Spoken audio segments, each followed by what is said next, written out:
Before we get started, please like and subscribe. Let me know where you're watching from, and you can support the channel by clicking thanks or joining. The night air over Coldwater City clung to the platform like a heavy shroud as Ethan Ward hurried toward the last train of the evening. The fluorescent lights flickered overhead, humming with an eerie insistence that made the empty station feel strangely alive. Ethan shoved his hands deeper into his coat pockets, his breath drifting in pale spirals as he scanned the lonely tracks. It was almost midnight, and the train was supposed to be here already, but Coldwater's rail line was known for delays, and tonight he was grateful for any chance to get home before the storm rolled in. A distant rumble echoed through the tunnels, and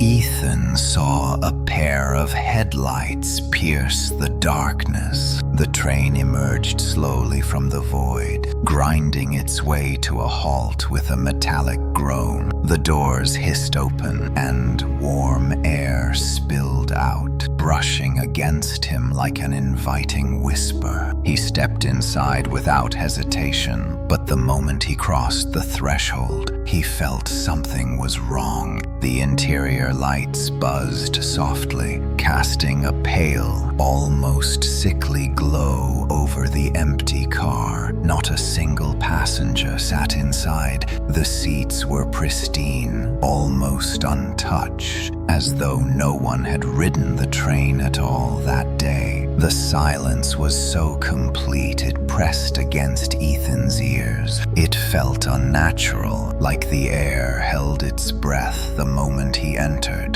The doors closed behind him with a hollow thud, and the train lurched forward. Ethan moved cautiously down the aisle, gripping the poles for balance as he scanned his surroundings. Everything looked normal at first glance, but his instincts screamed for him to stay alert. Coldwater City had always been strange after dark, but never like this. He chose a seat near the window, hoping the ride would be short and uneventful. Still, he could not shake the feeling that he was being watched. The train rushed through the underground tunnels. The windows showed nothing but streaks of black, broken only by the occasional flash of distant maintenance lights. Ethan leaned back in his seat, trying to calm his nerves. It was probably just exhaustion. He had been working late shifts for weeks, and the long hours were beginning to weigh on him. But when he glanced toward the far end of the car, he froze. Someone was sitting in the last row. It was a woman, dressed in a faded gray coat, her hair long and dark, covering most of her face. He was certain she had not been there when he first entered. She sat motionless, hands folded in her lap, head slightly tilted as though listening to something only she could hear. Ethan stared, unsure whether to greet her or mind his own business. But something about her posture felt rigid, unnatural, like a mannequin posed with eerie precision. The train rattled onward, and the faint overhead lights flickered again. For a moment, the woman vanished in the dark. When the lights stabilized, she was suddenly sitting 3 rows closer. Ethan's breath caught in his throat. He blinked hard, wondering if fatigue was playing tricks on him. But the woman had definitely moved. Not walked, not shifted, moved instantaneously, as though the darkness itself had carried her forward. He swallowed, trying to keep calm. Maybe she had stood up and walked when the lights went out. Maybe he simply had not noticed. But deep down, he knew that was not true. He tried to look away, but curiosity drew his gaze back toward her. She had not changed position. Her head remained angled downward, her face still hidden behind strands of dark hair. Yet he sensed her attention fixed on him, an invisible weight pressing on his chest. The car seemed to tighten around him, the silence thickening into something suffocating. That was when he noticed the reflection in the window. The woman's head was not tilted downward in the reflection. It was turned toward him, and the face staring back at him through the glass was pale, gaunt, and marked with hollow, shadowed eyes. Ethan jerked his head away when he looked directly at her. Her face was once again hidden, but her reflection remained unchanged, watching him with silent intent. His pulse hammered in his ears. He reached for his phone, desperate to distract himself or perhaps call someone, anyone, to break this illusion of isolation. But the moment he unlocked the screen, the train lurched violently, throwing him forward. The lights flickered harder, sputtering like dying stars. As darkness engulfed the car, Ethan felt cold fingers brush the back of his neck. When the lights returned, she was gone. Ethan stood up immediately, his heart pounding, but the car was empty again. Every seat was vacant, every corner silent, but the air still felt thick, like something unseen lingered just beyond the edge of perception. He backed away slowly, watching every angle of the car until he reached the door separating the next compartment. He pressed the button to open it. Nothing happened. He hit it again, harder, but the door remained sealed. He was trapped in the same car where the impossible had just occurred. His breath grew uneven as he stepped away from the door, scanning every seat, every reflection, every shadow. A faint tapping sound echoed behind him. He turned sharply. Nothing. Tap,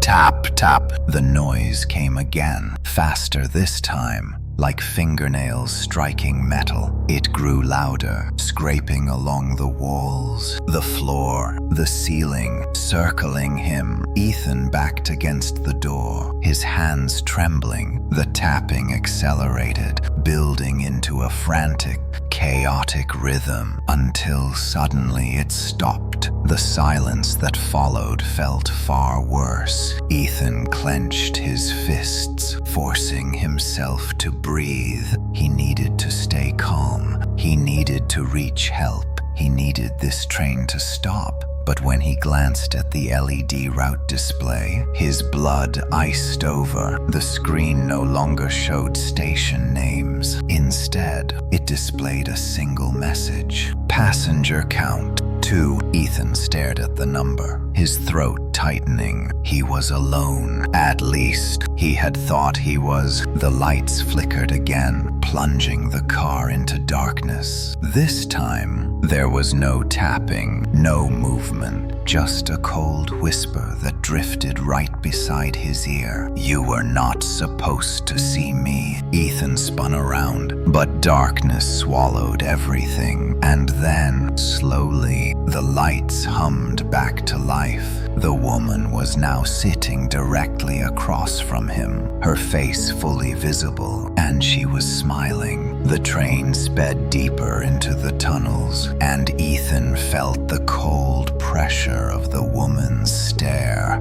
like invisible hands closing around him. She sat perfectly still, her posture impossibly straight, as though her body had been carved from frost rather than living flesh. The smile on her face did not falter, wide and thin, stretched just a degree too far to be human. Her hollow eyes held no glimmer, no spark, only a silent silent hunger that seeped into the stale air of the car. Ethan forced himself to breathe evenly. Panic would only make things worse. He tried to shift his gaze away, but the weight of her presence clung to him like wet cloth. Every instinct urged him to flee, yet there was nowhere to escape.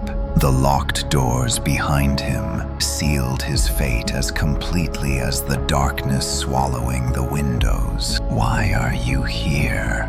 he whispered under his breath. His voice felt fragile, swallowed by the cavernous silence. The woman's head tilted slightly, the smile stretching unnaturally. Her lips parted just enough for a faint whisper to escape, a voice so brittle it sounded like wind threading through broken glass. "You boarded the wrong train, Ethan." His blood froze. She should not have known his name. He had not spoken it. He had not introduced himself. Yet she said it with eerie certainty, as though she had always known him. The train rattled violently, shaking dust from the overhead vents. Lights flickered again, revealing shadows that moved without reason. Ethan gripped the pole beside him, bracing himself as dread crawled up his spine. "I did not choose this train," he said, his voice trembling. "It was the last one." "Exactly," she whispered.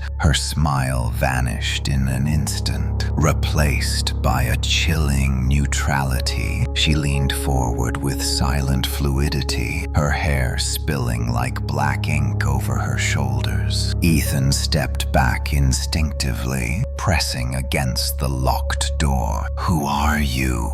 Ethan demanded. Her empty eyes blinked once, slowly, like someone imitating human behavior. When she spoke again, her tone was soft, almost mournful. "I am what remains of those who boarded this line and never left." The temperature in the car dropped sharply. Frost formed along the window edges, creeping like living veins. Ethan's breath spilled out in white clouds as he tried to understand her words. "What do you mean, never left?" The woman stood up. She did not rise like a person. She simply unfolded into standing, her movements smooth and unnatural, as if joints and bones did not restrict her. Her feet did not disturb the layer of frost forming on the floor. She took a single step forward, and the lights above her flickered angrily. "This train does not always follow the route you think," she whispered. "It takes those who see what they should not." Ethan swallowed, trying to steady himself. "I did not see anything." Another step. The train shook violently. The overhead lights blinked. "You saw me," she hissed softly. "Or rather, you saw the part of me that should remain unseen." Ethan's mind raced. He needed to keep distance, needed to find a way through the locked door. He slammed his fist into the emergency release panel beside him, but it produced only a dull, lifeless thud. The woman's head twitched. "Do not do that, Ethan. The train is listening." Listening. The LED screen above them flickered. The route display changed again, rerouting. The train screeched, sparks flying outside the window as it veered into a side tunnel Ethan did not recognize. His heart thudded painfully as the railcar vibrated, whining under some unseen strain. The woman watched him with cold fascination. "Do you hear it?" she murmured. The lights dimmed, and in the mechanical hum of the train, Ethan heard something beneath the metal, a low rhythmic sound, a thumping like a heartbeat pulsing through the walls. The walls themselves seemed to flex with each beat, expanding and contracting. "This train is alive, Ethan." He pressed his back harder against the door, feeling it pulse behind him like a giant lung. "No, that is impossible. Nothing here is impossible," she said. "Not anymore." The floor vibrated violently. Ethan felt something crawl beneath it, moving swiftly, like a massive serpent beneath thin ice. The cold seeped into his bones. He looked back at the woman, who now stood only a few feet from him. "The reason I am here," she continued,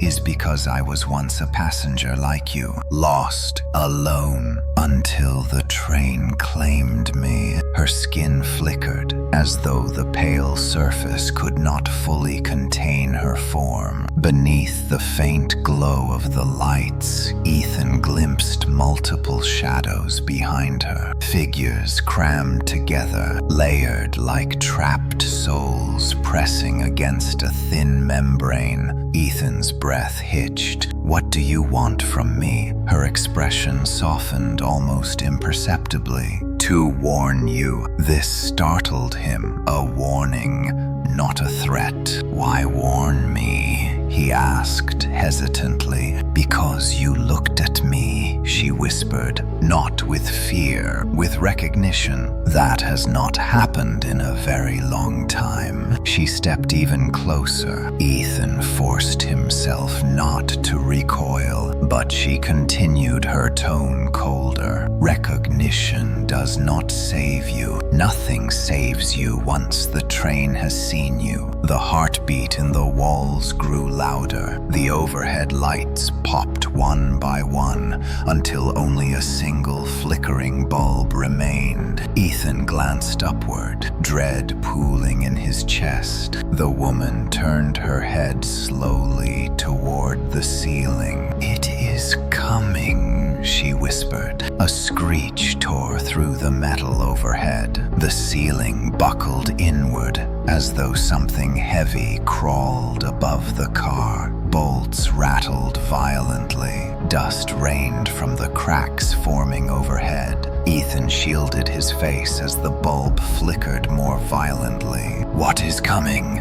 Ethan shouted. The woman's smile returned, but it was sad, almost human. The passenger it wants more than anything. The last one. The ceiling split open. A long, sinewy arm thrust downward, jointed in unnatural angles, its fingers scraping the poles with metallic screeches. Its skin was translucent, veins pulsing rhythmically with the heartbeat of the train. A second arm slammed through the opposite side, tearing fabric seats as though they were paper. Ethan ducked as a shower of sparks exploded. The monstrous limbs searched the car, tapping each surface, each seat, sniffing for him silently like a blind predator. The woman stood entirely still, unbothered, her gaze fixed on Ethan. It cannot see her. It only seeks movement.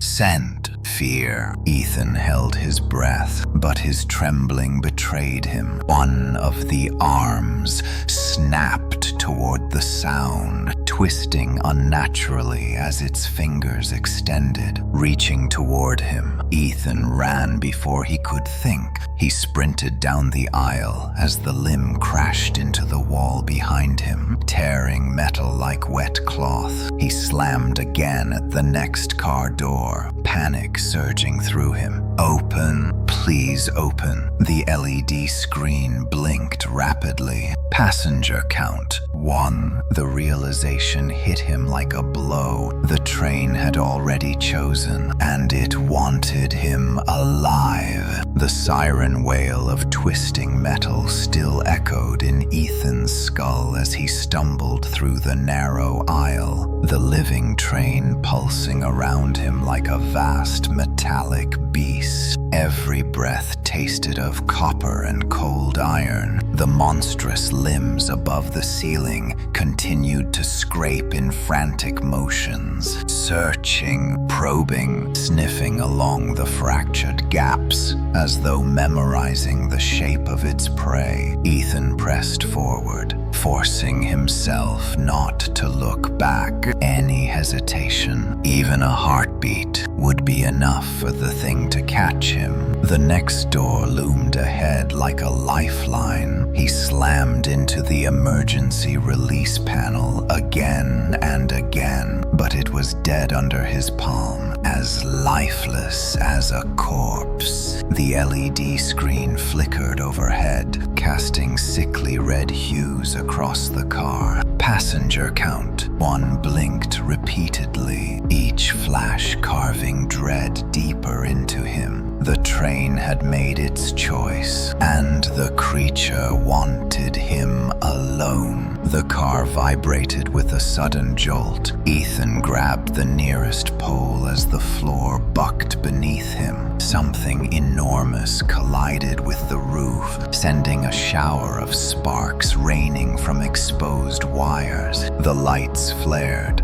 dimmed, flared again. In one instant of bright clarity, he saw the woman still standing in the center of the car, untouched, unmoving, her pale skin reflecting the flicker like polished bone. She tilted her head toward him. "Run," she whispered. He did. The aisle stretched before him, but it felt narrower than moments before. The walls rippled, constricting inward with each pulse of the train's living heartbeat. The air thickened with cold mist. Frost crawled across metal surfaces in tiny crystalline veins that spread outward like growing roots. Ethan tried again to pry open the door, but the metal resisted, trembling beneath his desperate grip as though aware of his intentions. His fingers burned from the cold. The lights throbbed overhead in sync with the heartbeat rattling through the walls. He turned around. The woman was gone. Something else stood there. From the torn gap in the ceiling, a massive shape lowered itself into the car, not fully visible, not shaped like any earthly creature. Translucent limbs remained, but now Ethan saw hints of a torso, glimpses of glistening organs that pulsed like jelly beneath a thin membrane. Its head was no head at all,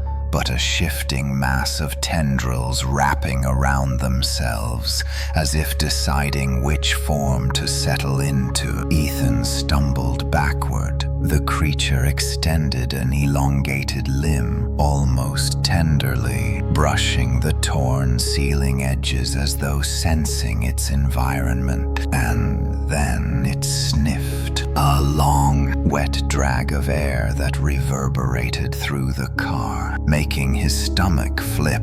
Its head mass twisted toward him. Ethan lunged to the right, just as the limb slammed downward with a metallic shriek, splitting the aisle floor where he had stood. A shockwave rippled through the car. The seats buckled inward as the train let out a groaning roar like an animal in pain. He ran again, though the car now seemed alive in a different way. The floor pulsed beneath his feet, flexing with the creature's movements. The windows turned pitch black, swallowing any sense of direction. The overhead lights flickered, but did not fully return, leaving the interior bathed in a dim, hellish glow. The woman's whisper echoed faintly through the trembling walls. "Do not fight it." Ethan ignored the voice. He refused to accept a fate decided by a cursed train and a ghostly woman. He slammed again at the emergency door. In a burst of desperation,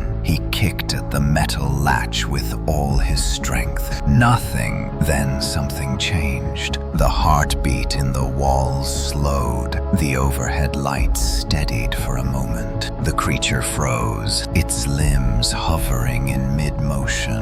The LED screen shifted, rerouting. Destination, Terminal 0. Ethan's skin crawled. He had never heard of such a place. The train lurched forward with a violent jerk, accelerating faster than any subway should. The momentum pinned him briefly to the door, knocking the air from his lungs. The woman's voice drifted again, closer this time. Terminal 0 is where the train brings the ones it claims. The car lights flickered violently. Ethan's vision blurred as he fought dizziness. He wiped frost from his eyelashes. The creature above twisted its limbs abruptly as though reacting to the sudden acceleration. The woman materialized beside him. Her arrival was silent. She simply appeared, her pale face inches from his. Ethan recoiled, heart racing. "Stop this train," Ethan shouted. "You said you wanted to warn me, so help me stop it." Her expression trembled for a moment, almost human. "I cannot stop what is alive," she murmured. "I am only a passenger now, bound to its heart." "Then why warn me?" he demanded again. "Why pretend to help?" "Because you still have a chance," she whispered. "A chance to escape before the train completes its claim." "How?" She pointed downward, at the floor. Ethan looked. The frost had formed a perfect circle beneath his feet, glowing faintly with rhythmic pulses matching the heartbeat. "What is that?" "A boundary," she said. "The place where it intends to take you fully." Ethan jerked his foot away from it immediately, but the circle pulsed brighter, tendrils of frost snaking upward as if reaching for his legs. He backed away, horrified. The woman's gaze followed him, unblinking. "If you step within the boundary," she said softly, "the train will swallow you whole." The creature above released a guttural rumble, shifting its limbs as the train descended deeper into whatever unknown path it traveled. Ethan scrambled sideways, gripping the poles, avoiding the spreading frost. The woman's eyes flicked toward the door. "You still have time," she murmured. "One last moment. Use it. Use it," how Ethan demanded. Nothing opens. Nothing works. The car lights dimmed again, and the heartbeat shifted into a faster, more frantic rhythm. The creature thrashed above, tearing a wider hole through the ceiling. One of its limbs slammed onto a row of seats, flattening them with bone-crushing force. Ethan ducked as debris flew past him. The woman leaned in close, her voice growing fainter as though she were fading. "It listens to emotion," she whispered. "The train, its doors, its direction. It reacts to fear, to grief, to everything you carry." Ethan stared at her in disbelief. "It reacts to me," he whispered. "Yes." Another violent jolt shook the car, sending Ethan stumbling into a nearby seat. The lights burst, plunging the train into near darkness. Only the emergency red strips along the floor remained, casting everything in blood-colored shadows. The creature roared above them. The train shrieked as though answering. Ethan forced himself to stand, despite the terror clawing inside him. He steadied his breathing, slowing his heartbeat, quieting his panic. The ceiling creature sniffed again. Ethan closed his eyes. He held still, felt nothing, thought of nothing. The heartbeat in the walls softened. The creature hesitated. The frost stopped spreading. The LED screen flickered. Door override accepted. Ethan's eyes snapped open. The emergency release clicked. The door to the next car slid open 2 inches. A thin draft of warmer air hit his face. He ran for it instantly. Behind him, the creature shrieked, the train roared, and the woman whispered one final warning. Do not stop running, Ethan. Terminal 0 is closer than you think. He shoved the door open with his shoulder and dove into the next car. The moment he crossed the threshold, the door slammed shut with a metallic roar, sealing itself like a jaw snapping closed. Ethan lay on the floor, gasping. He was safe for now. The moment Ethan forced himself onto the floor of the next car, the air shifted. The oppressive cold of the previous compartment did not follow him. Instead, this new car was strangely warm, almost too warm, and the overhead lights glowed a muted amber, rather than the harsh fluorescent white he had grown accustomed to. For a brief moment, he let himself breathe, feeling the pounding in his chest slowly settle. But even as relief trickled through him, he sensed something was not right. This car felt wrong in a different way. He pushed himself to his feet, gripping the nearest pole as the train swayed unnaturally. The hum of machinery echoed softly, though the rhythm felt off, like a heartbeat struggling to hold its pattern. The walls no longer pulsed visibly, but he could still sense life within them, faint but present, like a dormant creature waiting to reawaken. Ethan scanned the length of the car. It was empty. No passengers, no ghostly woman, no monstrous limbs tearing through the ceiling. The seats were pristine, perfectly aligned, cushions unbroken. There were no claw marks, no frost, no sign of chaos. It looked almost normal. Too normal. His breath formed a thin cloud in the warm air. Ethan wiped sweat from his forehead.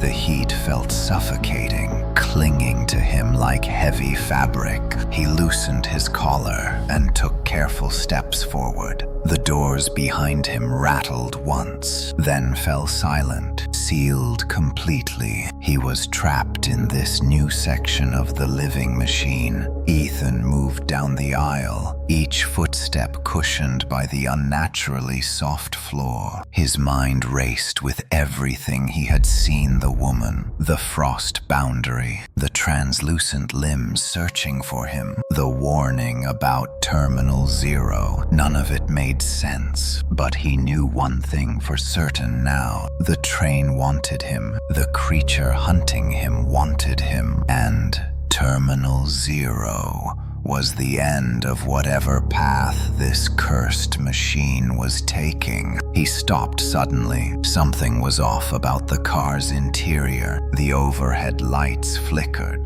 But when they steadied again, Ethan realized the advertisements lining the walls had changed. They were not ads for Coldwater City events or businesses. Instead, the posters displayed blurry photographs of passengers, old, young, men, women, their faces distorted, stretched, unfocused, as though photographed from memories rather than cameras. Ethan stepped closer to one. The image trembled faintly, flickering like footage from a damaged tape. A woman's face twisted, her eyes hollowing into voids, her mouth warped into a silent scream. Ethan recoiled. He moved to the next poster. A man stood smiling in a crisp business suit. As Ethan stared, the smile bled off his face, melting downward into a grotesque frown. His body distorted, his eyes widened unnaturally.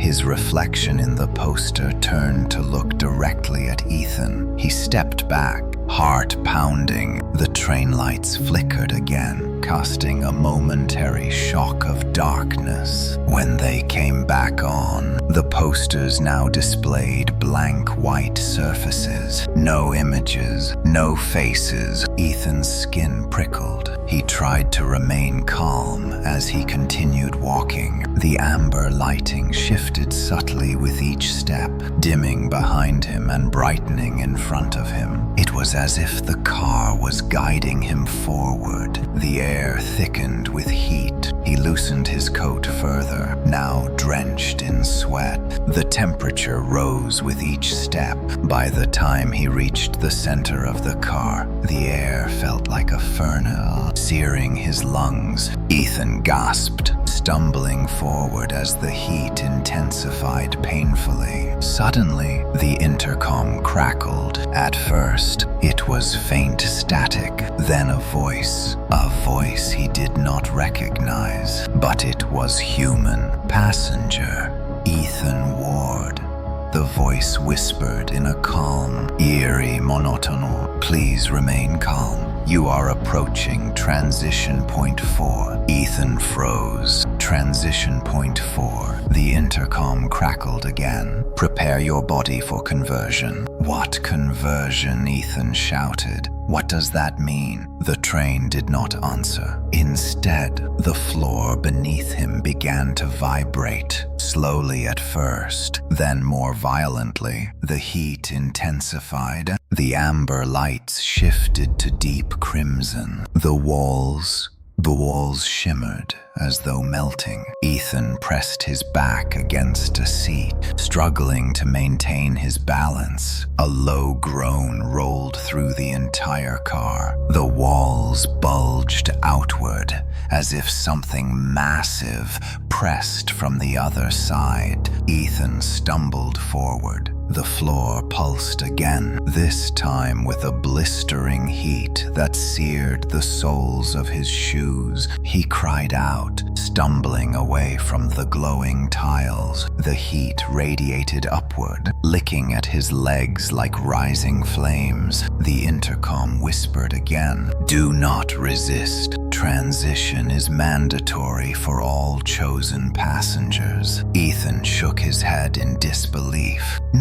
No, you are not converting me into anything. He lunged toward the next car door, slamming his hands against the emergency latch. It did not move. He kicked it, pounded on it, screamed. Nothing. The heat continued to rise. His vision wavered from the suffocating temperature. Sweat rolled down his face, soaking his shirt. The amber lights twisted and warped, spiraling into dizzying shapes. A sudden hiss sounded above him. He looked up. A vent in the ceiling opened. A stream of burning steam shot downward, narrowly missing him. Ethan dove to the side, hitting the floor painfully. The steam scorched the seat, melting fabric instantly. The car was transforming into a furnace. Ethan crawled on his hands and knees, trying to reach any cooler spot, but the heat was everywhere. The floor glowed brighter. The air shimmered like a mirage. His skin prickled painfully. He had to do something, anything. He closed his eyes, tried to slow his breath, remembered what the woman had said. The train listens to emotion. What emotion could stop a furnace? What emotion could override the train's death trap? He thought hard. Fear made it attack him. Grief made it pulse. Calm let him escape the last car. What if he needed something stronger, something deeper? He thought of his sister, her laugh, the warmth in her voice. He imagined her calling his name, imagined her fear if he never came home. He let that love fill him, love, not terror, love that softened the panic inside him.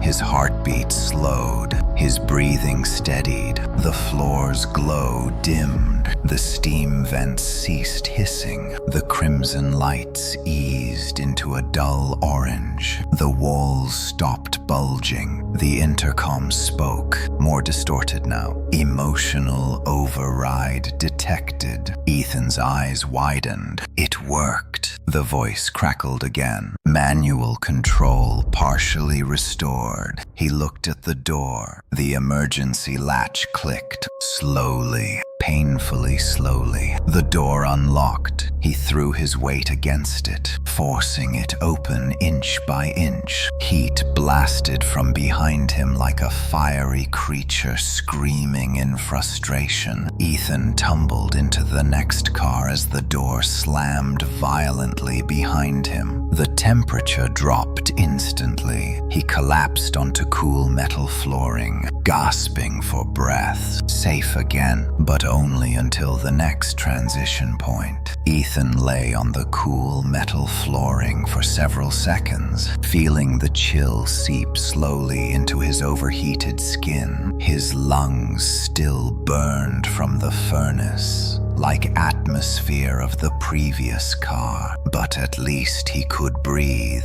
As his vision steadied, he pushed himself upright and finally took in the compartment around him. This one was darker than the others, not pitch black, but dim, lit only by scattered strips of pale blue light embedded along the walls. They cast an icy glow, creating long shadows that stretched like clawed fingers across the floor. The air was much colder again, almost painfully so, as if the train alternated extremes intentionally to test him. Ethan stood slowly, brushing dust and sweat from his shirt, and then froze. Someone else was in the car. A man sat several rows down, hunched forward, elbows on his knees, face buried in his hands. His clothes were ragged, old, smeared with dirt and something darker. His hair was wild and unkempt. For a moment, Ethan wondered if the heat had left him hallucinating, but the man was real. Ethan hesitated, gripping the nearest pole as he studied the figure.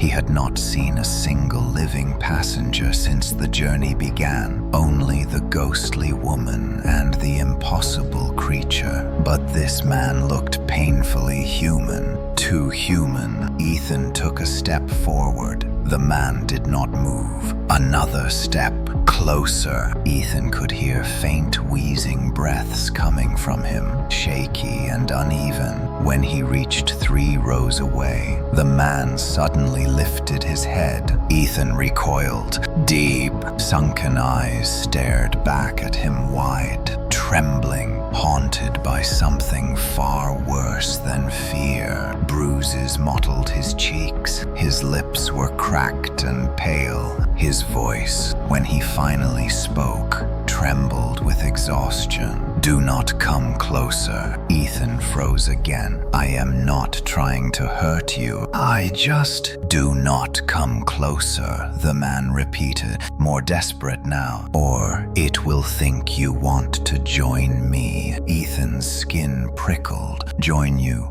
How? What do you mean? The man's eyes darted wildly around the car, as though expecting something to materialize from the shadows. It chooses. Every car has a choice. Ethan shook his head. I do not understand. The man swallowed hard. You will, soon. He slowly rose to his feet, shaking from weakness. His legs almost buckled beneath him. Ethan instinctively reached out, but the man flinched backward as though Ethan were a threat. No, no one touches anyone in this car. If we touch, it takes both of us. Ethan lowered his hand cautiously. The train's heartbeat hummed faintly beneath the flooring, steady but menacing. Who are you?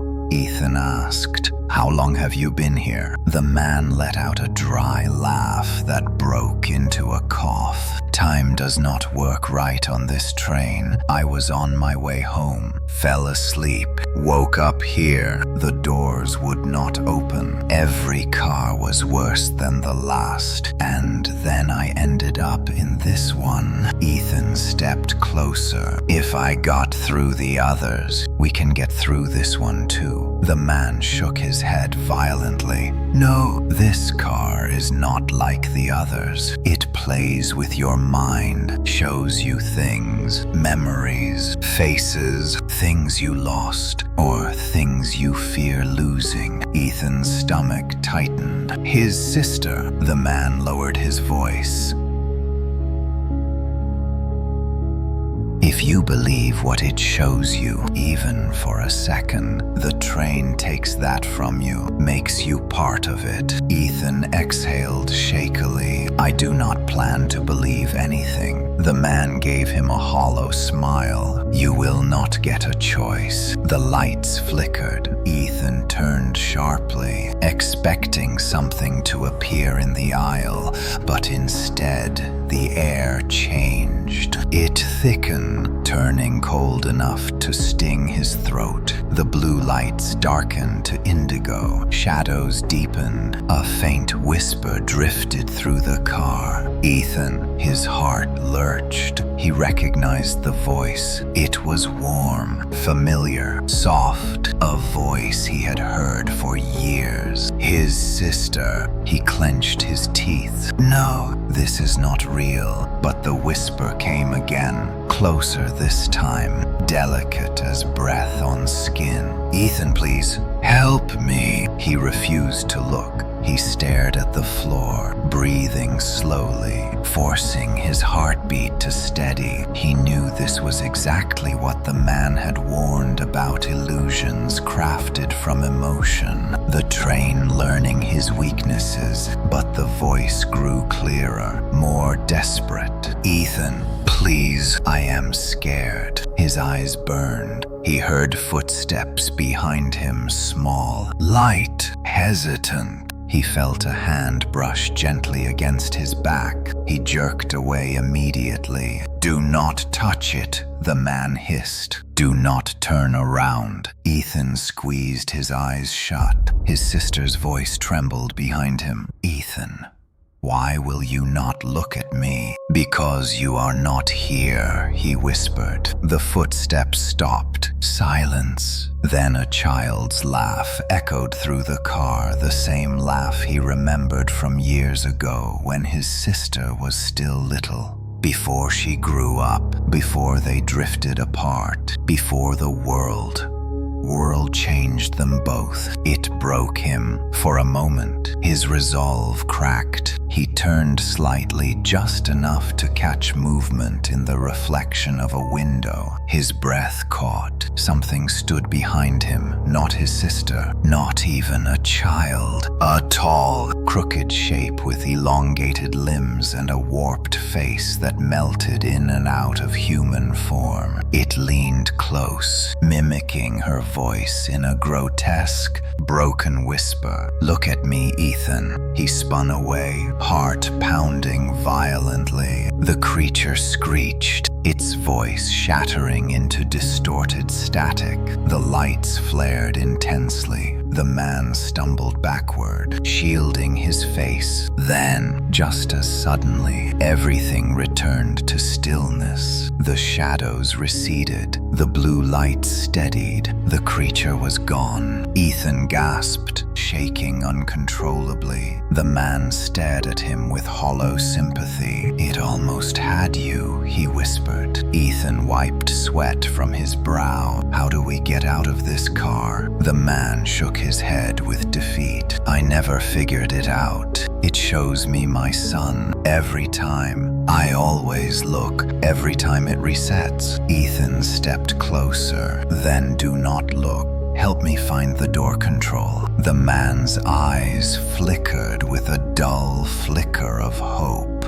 the first hint of humanity Ethan had seen in him. Ethan turned toward the door to the next compartment. Unlike the previous ones, there was no latch, no emergency release, just a seamless metallic surface. The train hummed again, the indigo lights intensified. A message appeared on the LED screen above the door. To proceed, release your memory. Ethan stiffened. Release what memory? Behind him, the man sank to his knees, trembling. No, not this again. The screen flickered. Choose the memory you surrender. A cold dread washed over Ethan. The car responded to emotion, to fear, to attachment. It wanted something from him, something it could feed on. He backed away from the door. I am not giving you anything, he whispered to the train. The lights dimmed. The whisper of his sister's voice drifted behind him again. Please, Ethan, do not leave me. The man grabbed Ethan's arm, trembling violently. Do not choose. Fight it. Fight it until the door forces itself open. Ethan steadied himself, clenching his fists. He closed his eyes. He remembered his sister's real voice, warm, strong, alive. Not this imitation, not this hollow mimicry. The train hummed louder. The LED screen flickered again. Choice rejected. Emotional resistance detected. The door clicked. A faint seam appeared down the middle. Ethan stared in disbelief. The man whispered a broken laugh. You did it. Ethan pushed on the door. It opened. A cold wind rushed in. He turned back to the man. Come with me. The man hesitated, then shook his head. I cannot. It still has my son's voice. I cannot leave it. Ethan's heart ached, but he knew the man was already claimed. He stepped through the door as it sealed behind him with a final metallic thud. He whispered to himself, I will make it out for both of us. And the train moved deeper into darkness. The wind that rushed into the next car was colder than anything Ethan had felt so far. So cold it stabbed straight through his clothes and clung to his bones. He staggered forward, bracing himself against the nearest pole as the door slammed shut behind him with a metallic thud that echoed like a closing tomb. For a moment, he simply stood there, trembling, letting the unnatural chill settle into him. The past 5 compartments had tested him in ways he could never have imagined, but this car felt worse. This one felt empty, not the kind of empty he had seen before. This was something deeper, hollow, deceased. He slowly raised his head. The entire car was drenched in darkness. Only the faintest glow of silver light seeped from narrow strips along the ceiling, barely illuminating the outlines of the seats. Dust floated in the air like faded memories. The silence was so complete that he could hear his own heartbeat multiplied, reverberating back at him from all directions, as if the walls were echoing his fear. Ethan took a cautious step forward. A dry whisper followed. Not a word, not a breath, just the sound of something shifting weight faintly somewhere in the darkness. He froze. The whisper stopped. He took another step. Another whisper followed. Ethan exhaled shakily. He did not call out. This time, nothing in this train deserved answers. Instead, he pressed forward, moving slowly through the car. The shadows deepened behind him as he walked, almost folding together like curtains closing. Then he noticed something. There were objects placed on several seats, small objects, arranged neatly, deliberately. He approached the first one. A shoe, a child's shoe. He swallowed. He moved to the next one, a cracked pair of glasses. Next row, a silver bracelet with an inscription worn away by time. Next row, a phone, its screen shattered. Then another seat held a single glove, stiff with age. And then a broken watch with hands frozen at midnight. Belongings. These were belongings. Passengers, people who boarded this train and never left. His stomach twisted. He continued walking, each step slower than the last. At the midpoint of the car, he found something different. A suitcase, perfectly placed on the seat, not dusty like the others, not old. This one looked recent. Ethan stepped closer and ran his fingers over the surface. The suitcase was warm, too warm. It vibrated faintly, as though something inside was breathing. He stepped back instantly, heart slamming against his ribs. "Do not open it," the whisper was behind him. He spun around. The ghostly woman stood only a few feet away, her long dark hair hiding most of her face. She had appeared without sound, her body as still and unnerving as ever. Ethan swallowed. "Why not?" "Because you do not want to see what the train keeps alive," she murmured.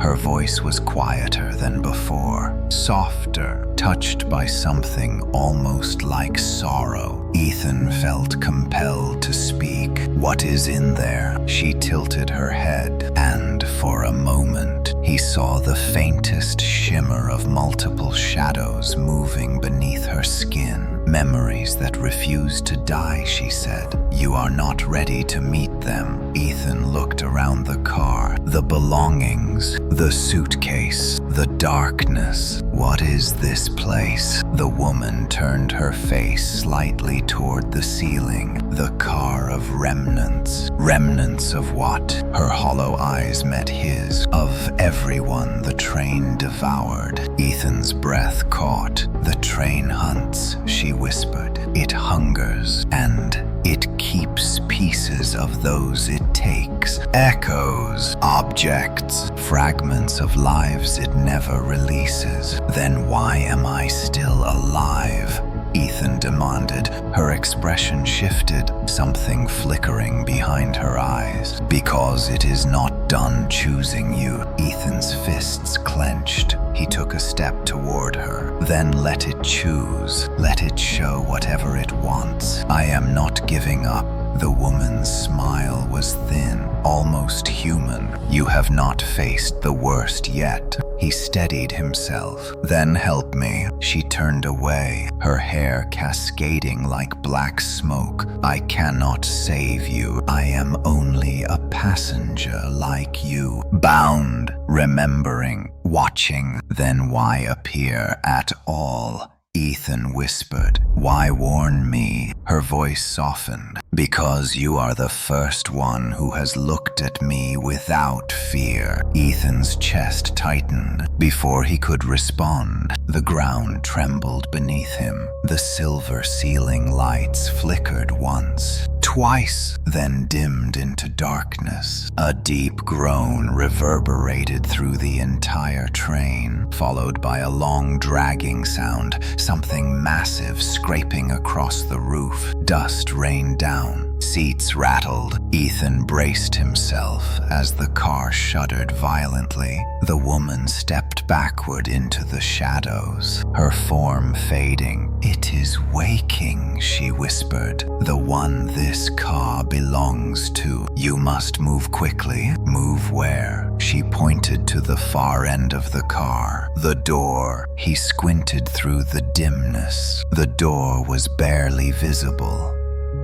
A dark outline blending into deeper darkness. He took a step toward it. The train screamed, not the mechanical screech of metal. A scream, a raw, anguished howl that rippled through the entire structure. The belongings on the seats rattled violently. The suitcase shook harder, thumping against the cushion as if something inside was trying to break free. Ethan ran. The darkness behind him surged, swallowing the dim silver lights. He did not dare look back. A heavy, dragging sound followed him.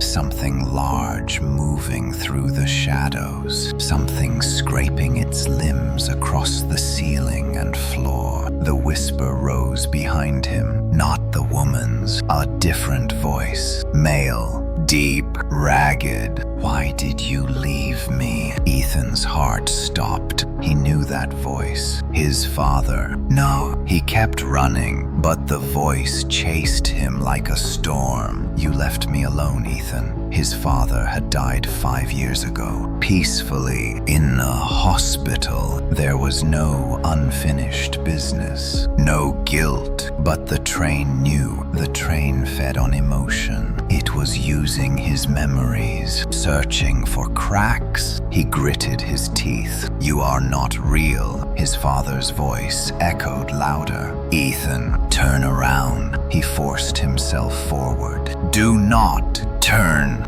around." He ran faster. The dragging sound behind him intensified, shaking the entire car. Something was coming, something big, something wrong. His father's voice shifted, a distorted growl now. "Look at me, Ethan." He refused. The door was only a few feet away now. Then something slammed into the floor behind him, so hard the entire car lifted for a moment. Ethan stumbled but kept moving. The lights burst overhead, showering sparks. He reached the door. No latch, no release, just like the previous car. He slammed his hands against the surface. "Open, open." The whisper of his father hissed behind him. "You cannot escape me." Ethan closed his eyes. He let the grief come. Real grief, not manipulation, not illusion. He remembered his father's real voice, tired but loving. He remembered the last time he saw him, the peaceful goodbye, the acceptance. There had been no anger, no resentment. The illusion could not twist what was whole. The train trembled in response. A low hum vibrated beneath Ethan's palms. The door clicked. A thin seam appeared. He pushed with everything he had. The door swung open. Ethan dove through the gap just as the shadow behind him lunged. The door slammed shut. Silence. Breathless, trembling silence. Ethan staggered forward into the next car, collapsing to one knee. Then he whispered, voice cracking, "I am still alive." But the train was far from finished with him. The new compartment was unlike any Ethan had seen before. As the door sealed shut behind him with a final metallic slam, the air grew still, unnervingly still, as though even the train's mechanical heartbeat refused to enter this space. Ethan steadied himself, palms pressed against the floor as he forced oxygen into his lungs. He had survived 6 cars, each one a nightmare of illusions. Heat, cold, shadows, and grief. But this one felt different. It felt deliberate. He rose slowly, looking around. The compartment was spacious, far larger than any subway car had a right to be. The ceiling arched high above him, wrapped in braided metal ribs that pulsed faintly like slow-moving veins. Soft golden light illuminated the space, not warm, but eerie, as if the bulbs remembered warmth instead of producing it. The seats were perfectly aligned in a symmetrical pattern, each identical, each empty, each waiting. Then Ethan noticed the most haunting sight. Mirrors. Mirrors lined both walls, floor to ceiling, running the entire length of the car. They reflected endlessly, creating a corridor of shifting figures where his own faint silhouette warped and repeated 10,000 times. He took a cautious step forward. Every reflection took the step with him. Except one. Ethan froze. His blood ran cold. Far down the line of multiplying reflections, one version of him stood perfectly still. It was subtle at first glance, lost in the infinite repetition. But as Ethan slowly lifted his arm, his reflection lifted as well. Except for that one, it remained motionless, its face half hidden in the shimmer of distant glass. Ethan stared, heart hammering. Then the still reflection smiled. No, not again. He stepped backward. The reflections all retreated in perfect sync, except the smiling one. It remained close, its grin widening as its head tilted in a grotesque angle. Ethan whispered, "You are not me." The reflection's grin deepened. The lights flickered. For a moment, the reflection's face peeled like a mask, revealing a raw surface beneath, skinless, gleaming, almost curious. The light steadied. The reflection looked normal again, except for the smile. Ethan forced himself to breathe. The train preyed on emotion. He had learned that much, but the fear rising in him clawed like a living thing. He turned away from the mirrors, scanning for the door to the next compartment. There wasn't one, only a blank metallic wall at the far end. "No," Ethan muttered. No.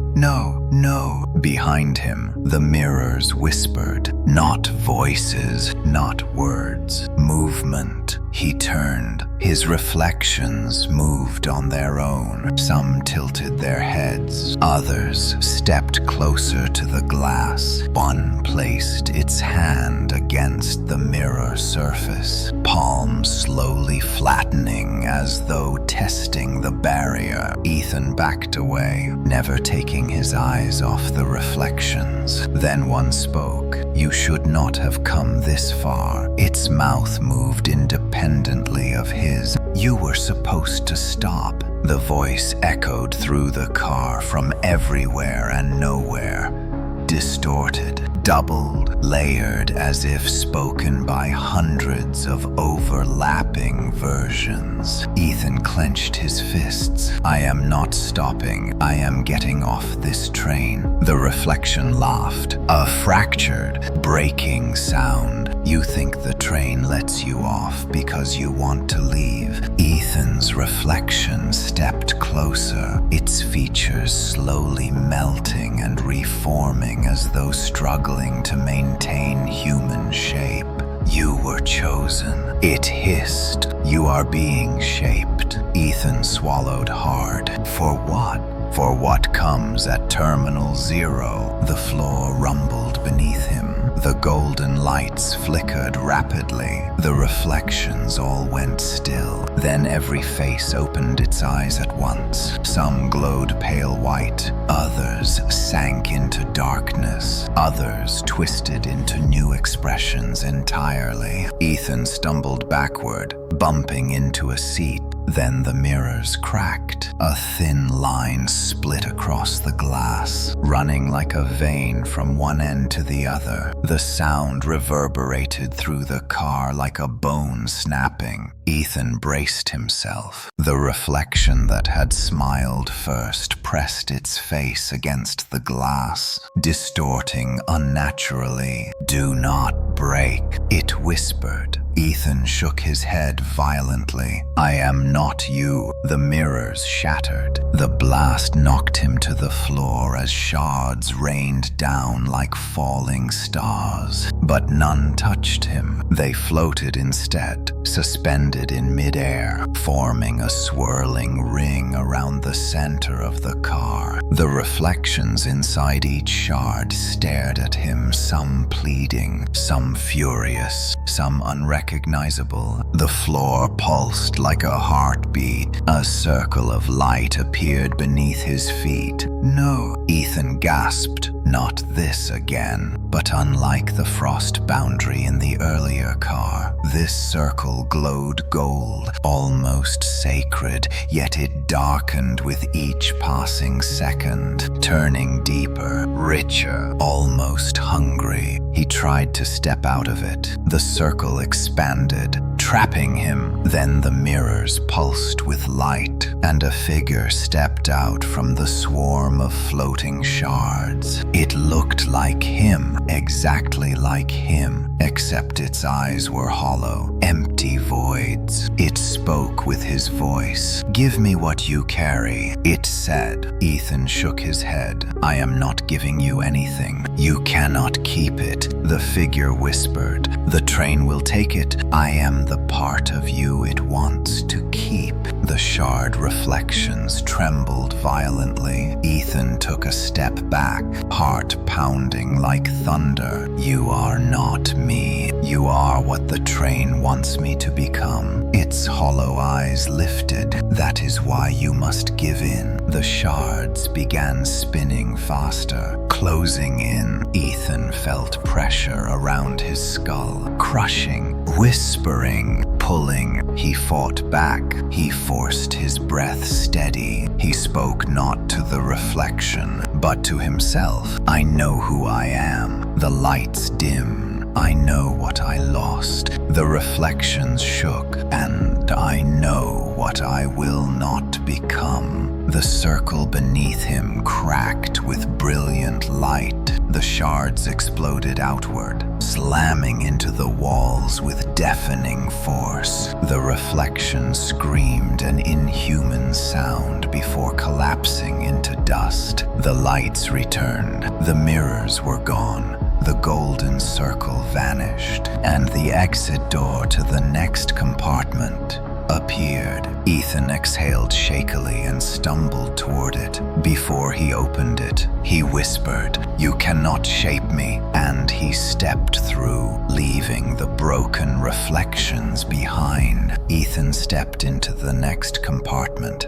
expecting more darkness, more illusions, more of the train's relentless psychological torment. But this time, the change was immediate and jarring. The moment the door sealed behind him, the car brightened with a strange, sterile white light that seemed to erase shadows entirely. The air was still and unnaturally clean, like a laboratory scrubbed of life. For a long moment, Ethan did not move. He simply stood there, blinking against the brightness. This car did not feel haunted the way the others had. It felt controlled. He took a cautious step forward. The floor, unlike the metal panels he had grown used to, was made of a smooth porcelain-like surface. It reflected the light faintly, enough to create pale, ghostly copies of his footsteps. The seats were gone entirely. In their place, sleek white benches lined the walls with perfect symmetry. Each one was bolted down, immaculately clean. It felt more like a medical ward than a subway car. He walked farther in. As he passed the midpoint of the compartment, he noticed something strange embedded in the walls. Panels, smooth rectangular panels that looked almost like touchscreen displays. Each one was blank, but a faint hum emanated from them as if waiting for activation. Ethan swallowed hard. The train was changing its tactics again. A low chime echoed through the car. It was soft, subtle, almost pleasant, but Ethan froze as the hum grew louder. Then all the wall panels flickered on simultaneously, bathing the compartment in an eerie glow. For a moment, the screens displayed only static. Then, slowly,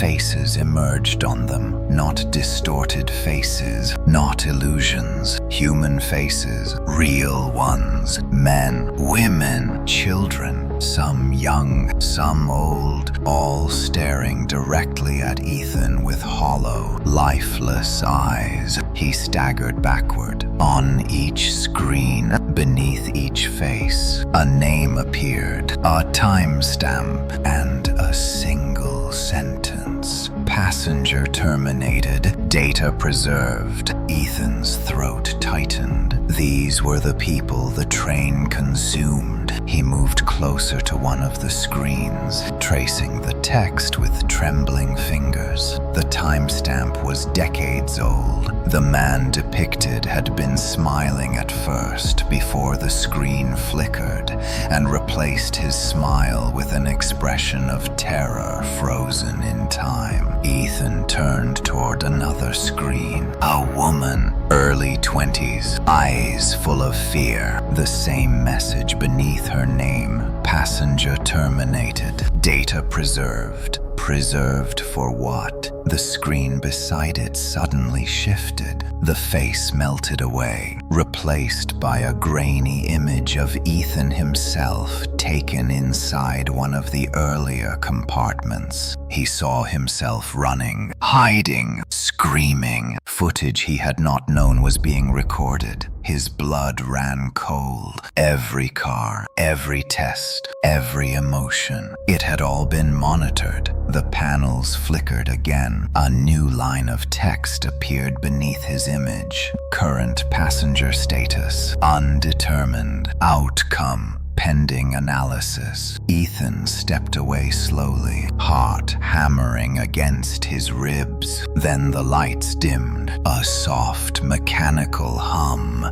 deepened into a rhythmic pulse. The wall panels shifted again, this time into a single continuous display spanning the entire length of the compartment. The screens fused together, forming a panoramic projection. The projection showed Ethan, not as he was now, but his memories. He saw himself as a child, running through a park with his sister, laughing, playing. He saw moments he had forgotten, birthdays, awkward school years, quiet afternoons alone. The train was scanning him, searching him, extracting everything. Ethan reached for the wall, slamming his fist into the panel. Stop! Stop it! The projection shimmered, but did not break. Instead, it shifted again. Now it displayed his father in the hospital, frail, weak, smiling softly through the pain. Ethan felt tears burn his eyes. He tried to look away, but the projection followed him, bending its image across the curved wall, so he was forced to face it. Then a voice echoed through the compartment. "You are being evaluated." Ethan stiffened. Who said that? The voice was neither male nor female. It was synthetic, flat, emotionless. "You are being evaluated for compatibility." Compatibility with what? Ethan shouted. Terminal 0. The temperature dropped instantly. Frost cracked along the porcelain floor. Ethan stepped back, heart pounding violently. "I am not going to Terminal 0, he yelled. The voice seemed almost amused, despite its monotone lack of tone. "All passengers reach Terminal 0. Not me." A slight pause. "You are resisting. This provides useful data." The screens shifted again. Ethan's face reappeared, but now dozens of glowing lines traced across it, marking his pulse. temperature, emotional fluctuations, and even micro-expressions he could not control. His entire being was being analyzed like a specimen. Ethan gritted his teeth. "Why me? Why choose me? You chose yourself," the voice replied calmly. "You boarded the train. I got on because it was the last train home. And now it will be the last train you ever take." Ethan lunged forward, slamming his fist into the screen again. The porcelain floor rumbled beneath him. The lights blinked. For a moment, he thought he had disrupted something. Then the floor cracked open. A circular panel in the center of the compartment slid apart silently, revealing a descending platform glowing with cold blue light. Metal restraints unfolded from its edges like skeletal arms. "No," Ethan whispered. "No, I am not stepping on that. You will." "I will not." He turned to run back toward the door. It was gone. The wall behind him had sealed entirely. The platform lowered slightly, extending its restraints like open hands. The voice spoke again. "Emotional resistance detected. Initiating manual retrieval." The air thickened. Ethan felt pressure build behind him like gravity itself was dragging him toward the center of the compartment. He dug his heels into the floor, gripping a nearby bench as the invisible force pulled harder. "No, stop, stop!" The pressure increased relentlessly. His fingers slipped. He was dragged across the porcelain floor toward the platform as the restraints clicked eagerly. Then a whisper, soft, familiar, behind him. "Ethan." He froze. The woman stood in the far corner of the car, her dark hair hiding her face, her posture calm despite the chaos. "You must not let it take you," she said quietly. "It is trying," Ethan shouted as he struggled.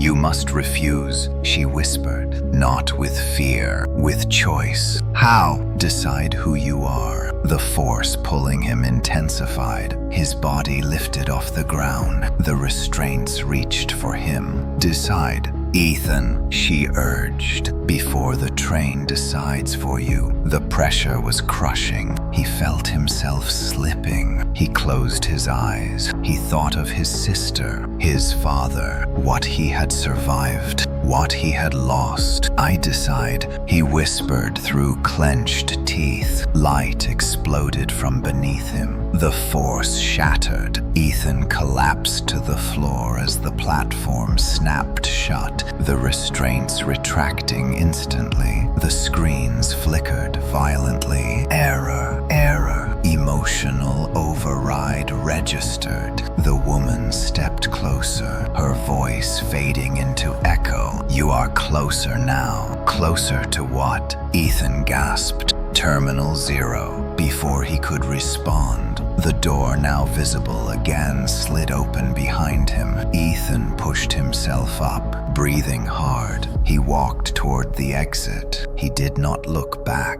and the train continued to carry him deeper into its heart. The door slid shut behind Ethan as he stepped into the next compartment, sealing him into a darkness so complete it swallowed even the memory of light. His breath echoed back at him, hollow and amplified, as though the very air around him was stretching the sound into something unnatural. He lifted his hand instinctively, trying to see if even his fingers remained visible in front of him. They did not. It was as if the car itself had devoured his outline. After several seconds of motionless silence, a single dim glow flickered overhead. A red light, weak, pulsing. It illuminated nothing at first, just a faint haze in the air. But slowly, shapes began to emerge at the edge of the illumination. Ethan blinked hard, stepping forward cautiously. The red pulse synchronized with a deep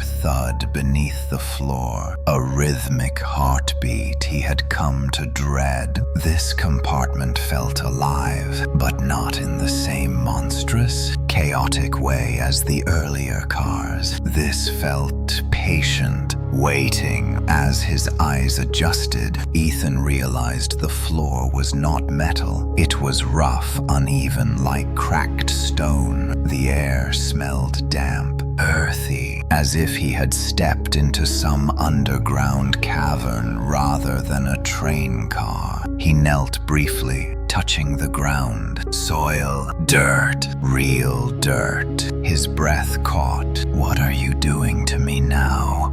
he whispered. The red light pulsed harder. A faint rustling rose in the distance. Ethan straightened immediately. The darkness beyond the weak glow shifted, twisting into something that seemed to move without direction, or perhaps with too much of it. He backed up instinctively until he felt the sealed door behind him. Then a soft crunch. He looked down. A small, brittle object lay beneath his boot. A leaf, brown, withered, but unmistakably a leaf. He stepped back from it, and as the glow gradually expanded, more shapes came into focus. Trees, not living trees, but dead ones, gnarled husks with branches like skeletal arms stretching toward the ceiling. They were rooted in the soil floor, cracks running between their trunks like ancient scars. A forest. The train had become a forest. Ethan whispered, "What is this place?"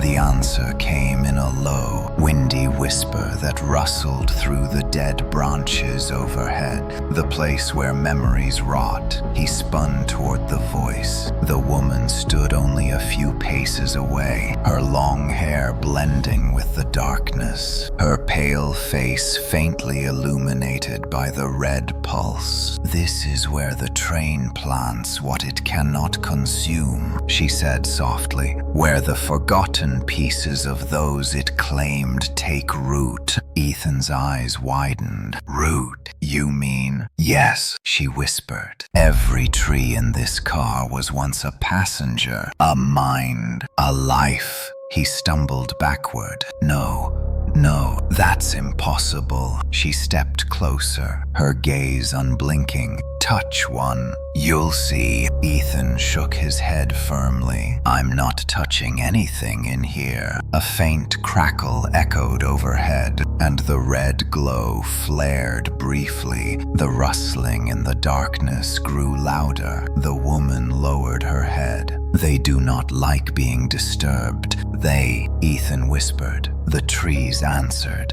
Their branches groaned in unison, twisting unnaturally as if reaching toward him. Leaves black, brittle, ash-like, fell to the ground in a soft rain. Ethan backed up quickly, nearly tripping over a root that had snaked across the soil. "Why am I here?" he demanded. "Why bring me to this?" The woman's shadow elongated behind her, stretching unnaturally. "Because Terminal Zero is where bodies go," she said. "But before that, minds must choose what they keep and what they bury." The ground trembled. Ethan's stomach lurched as something rose from the soil first, a mound, then a shape, a hand, gray, dry, reaching upward like a corpse clawing its way to freedom. Ethan stumbled back in horror. Another hand broke through the dirt beside it, then another. Dozens. The forest floor came alive with grasping arms, skeletal fingers clutching at the air, pulling half-formed torsos out of the soil. Their eyes glowed faintly red, like dying embers. Ethan gasped. "What are they?" "Failed passengers," she whispered. "Those who could not choose, those who let the train decide for them." The creatures dragged themselves upright, swaying, limbs bending at impossible angles, as though their bodies remembered shapes they no longer possessed. Their mouths opened, but instead of words, dust spilled out. They took a step toward Ethan. He took a step back. The woman did not move. "They smell indecision." "I'm not indecisive," Ethan growled through clenched teeth. "One doubt," she said, "is enough." The creatures lunged. Ethan ran. Branches whipped at his face as he sprinted through the dead forest. The floor shifted beneath him, roots twisting like serpents, soil dipping suddenly and rising again. The red glow pulsed wildly now, shaking shadows into monstrous shapes. The creatures scraped after him, claws tearing into bark and soil alike. Their movements were jerky, unnatural, as if they were puppets dragged by invisible strings. Ethan dove behind a fallen trunk. Silence, then a whisper beside him. "Ethan." He flinched and turned sharply. It wasn't the woman. It was a small child, no older than 7, standing inches from him, eyes dim, hollow, skin gray. "My name," the child whispered. "I lost my name." Ethan felt something twist painfully in his chest. The child reached for him. "Give me yours." "No," Ethan cried, scrambling backward. The child's face cracked like porcelain, splitting down the middle. It let out a shriek that shattered the red glow into shards of flickering light. The forest roared to life. Every creature in it turned toward Ethan. He ran again, this time toward what he prayed was the front of the car. His chest burned. His legs shook. Shadows blurred around him. Somewhere behind him, the woman's voice echoed. "Remember who you are." He yelled back breathlessly, "I know who I am." The creatures shrieked. The trees writhed. The floor split open beneath Ethan, and he fell, dropping into darkness. He hit metal, hard, not soil, not roots. Metal. The red glow blinked once more overhead. Then the forest retreated like a dying hallucination, evaporating into smoke that drifted upward and disappeared. Ethan lay on the metal flooring, gasping, trembling, covered in soil and dust. A single door stood ahead of him. The woman stood beside it. "You did not let them take you," she said softly. "Those things." Ethan panted. "They almost." "You chose," she interrupted. "You refused. That is what separates you from them." He struggled to his feet. "Then what's next?" She looked at the door. "Now," she whispered, "you get closer to the truth." Ethan swallowed. Then he stepped toward the door, toward whatever nightmare awaited him next, and the train carried him deeper still. Ethan stood before the new compartment door, his breath still ragged from the horrors he had just escaped. Soil clung to his clothes, dust streaked his face, and his arms trembled from holding on to life through the forest of the forgotten. He wiped his forehead with the back of his hand, stepped forward, and pressed his palm against the cold metal. The door slid open with a slow hiss. Inside, the air was silent, not still, not dead, silent, a complete Absolute, unnatural silence that felt physical, like a thick, invisible fog pressing against his ears. As he stepped into the compartment, the silence deepened until he could no longer hear his own breathing. Panic shot through him. Ethan opened his mouth and tried to gasp, but no sound emerged. He slapped his hands over his ears. Nothing. No echo. No heartbeat. No breath. A muted blue light glowed along the edges of the floor, outlining a long, rectangular room. The seats were gone again, replaced by tall metallic pillars arranged in 2 rows, like the ribs of a great mechanical beast. Each pillar stood nearly 10 feet high and emitted a faint electromagnetic hum so low Ethan didn't hear it. He felt it vibrating through his bones. He took a hesitant step. Instantly, his vision rippled. The air warped like heat mirage, bending reality around him. The pillars flickered, splitting into 10, 15, 20 shimmering copies before reforming into solid shapes. Ethan stumbled backward, feeling vertigo sweep through him. The silence only amplified the disorientation. Without sound to anchor his senses, the world spun, tilting sideways for a brief, horrifying moment. He blinked rapidly until the room steadied. Something moved between the pillars. Ethan froze. He squinted through the flickering dimness. A shadow, long, thin, stretched unnaturally, drifted across the polished floor. It glided rather than walked, slipping from pillar to pillar with eerie smoothness. Its limbs were elongated, too long for any human shape. Its head was a featureless oval. The shadow paused. It turned toward him. Ethan's breath caught. Every instinct screamed for him to run, but his legs locked, rooted to the spot by pure, primal fear. Then another ripple. The figure split into 2, then 4, then 8. Each copy fanned out through the room, moving in perfect, silent synchronization. Ethan stumbled back. The door behind him closed without a sound, leaving him trapped inside with the multiplying shadows. He forced his legs to move. He ducked behind the nearest pillar, chest heaving soundlessly, and peered into the room. Through the shimmering air, he watched the shadows drift in hypnotic patterns. They moved with purpose, like they were searching. But for what? His head pulsed with pressure. The room wasn't only silent,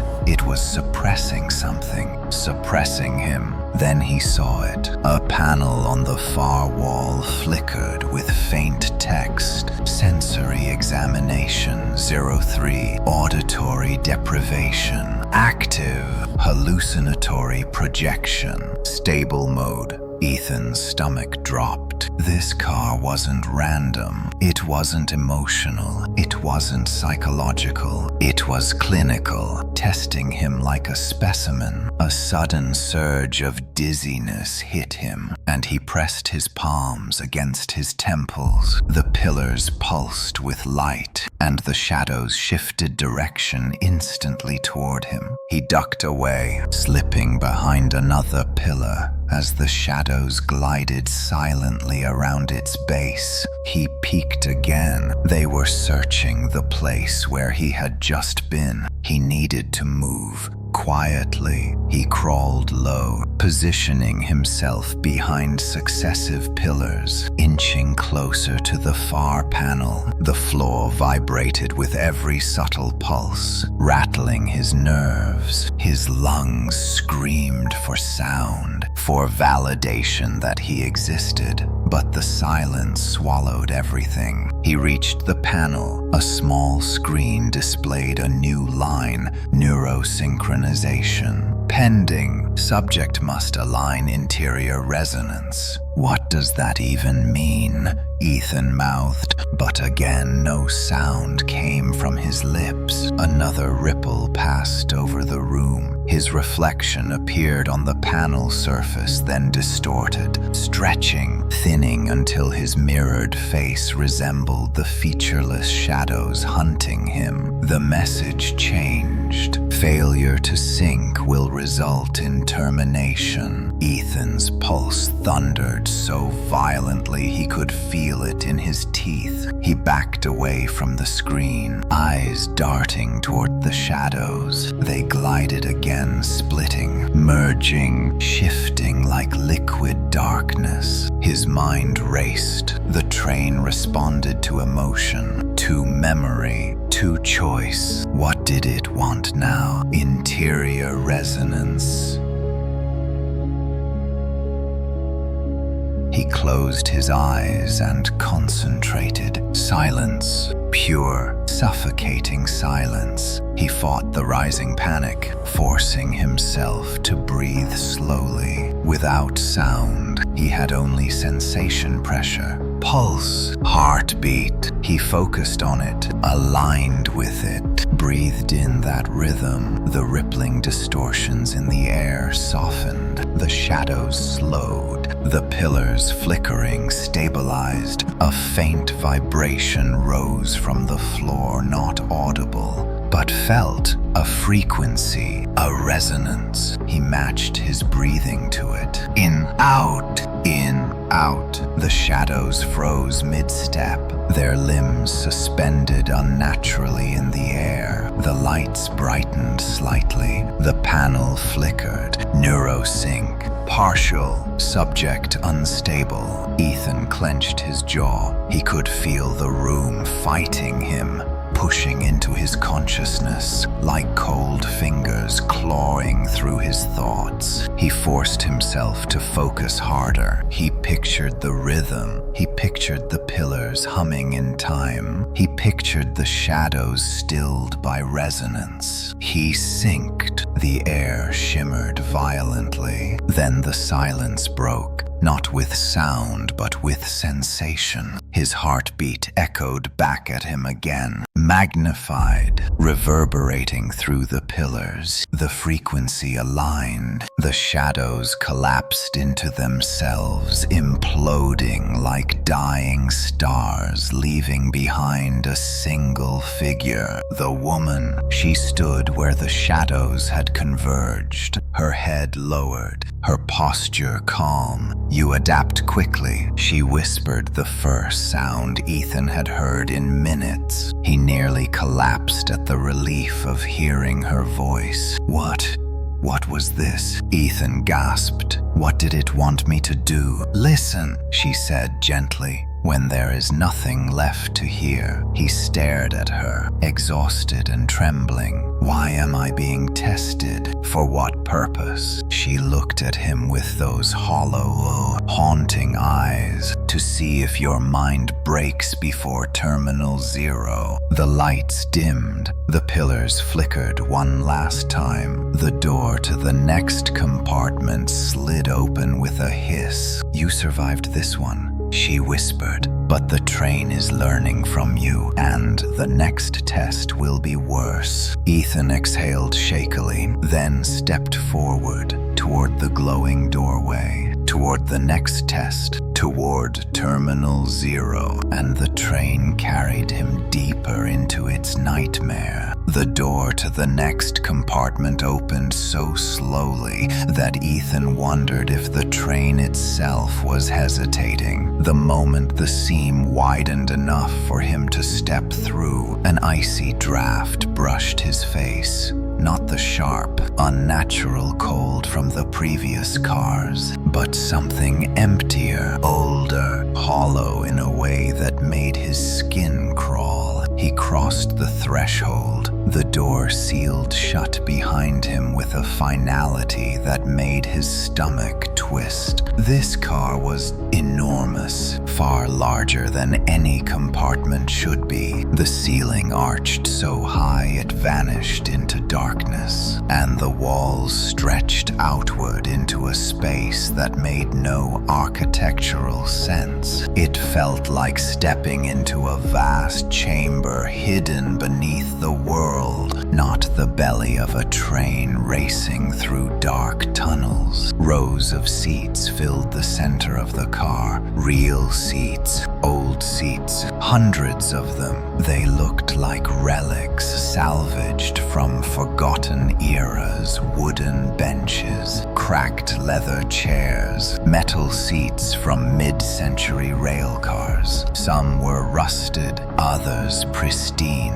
All were arranged in perfect symmetry, facing the center aisle. But what froze Ethan in place wasn't the impossible size of the car. It was the passengers sitting in the seats. Not people, not shadows, figures, lifelike mannequins with pale ceramic skin, dressed in clothes from different decades. Their eyes were black glass orbs that reflected nothing. Some wore hats from the 1920s, others wore modern jackets. A few held newspapers whose ink had faded into near illegible smudges. Ethan whispered under his breath.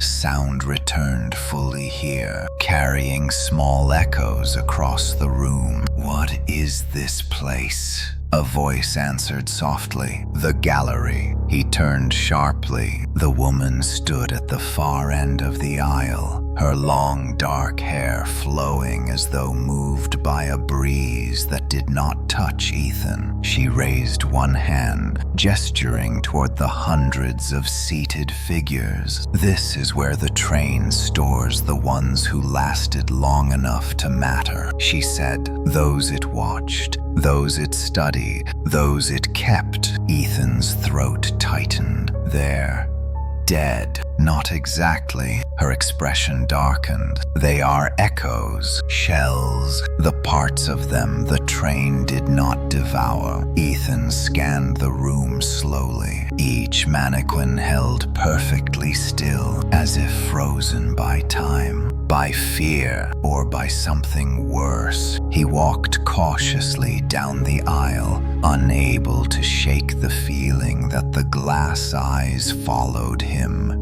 even though they never moved. "Why show me this?" he asked. The woman stepped closer, her bare feet silent against the floor. "Because the next test will not be about fear or memory or pain. It will be about identity." Ethan stopped. "Identity? What does that even mean?" She looked at him, her hollow eyes reflecting nothing. "Everyone who reaches this car has something the train wants, something it needs. It will try to take it from you." "And what is that?" Ethan whispered. "Who you are." The mannequins' heads turned. All at once, 100 ceramic necks cracked as faces snapped toward Ethan in perfect synchronization. He stumbled backward. Their glass eyes stared at him, unblinking. Then they stood. Every mannequin rose from its seat with a sound like bones sliding across stone.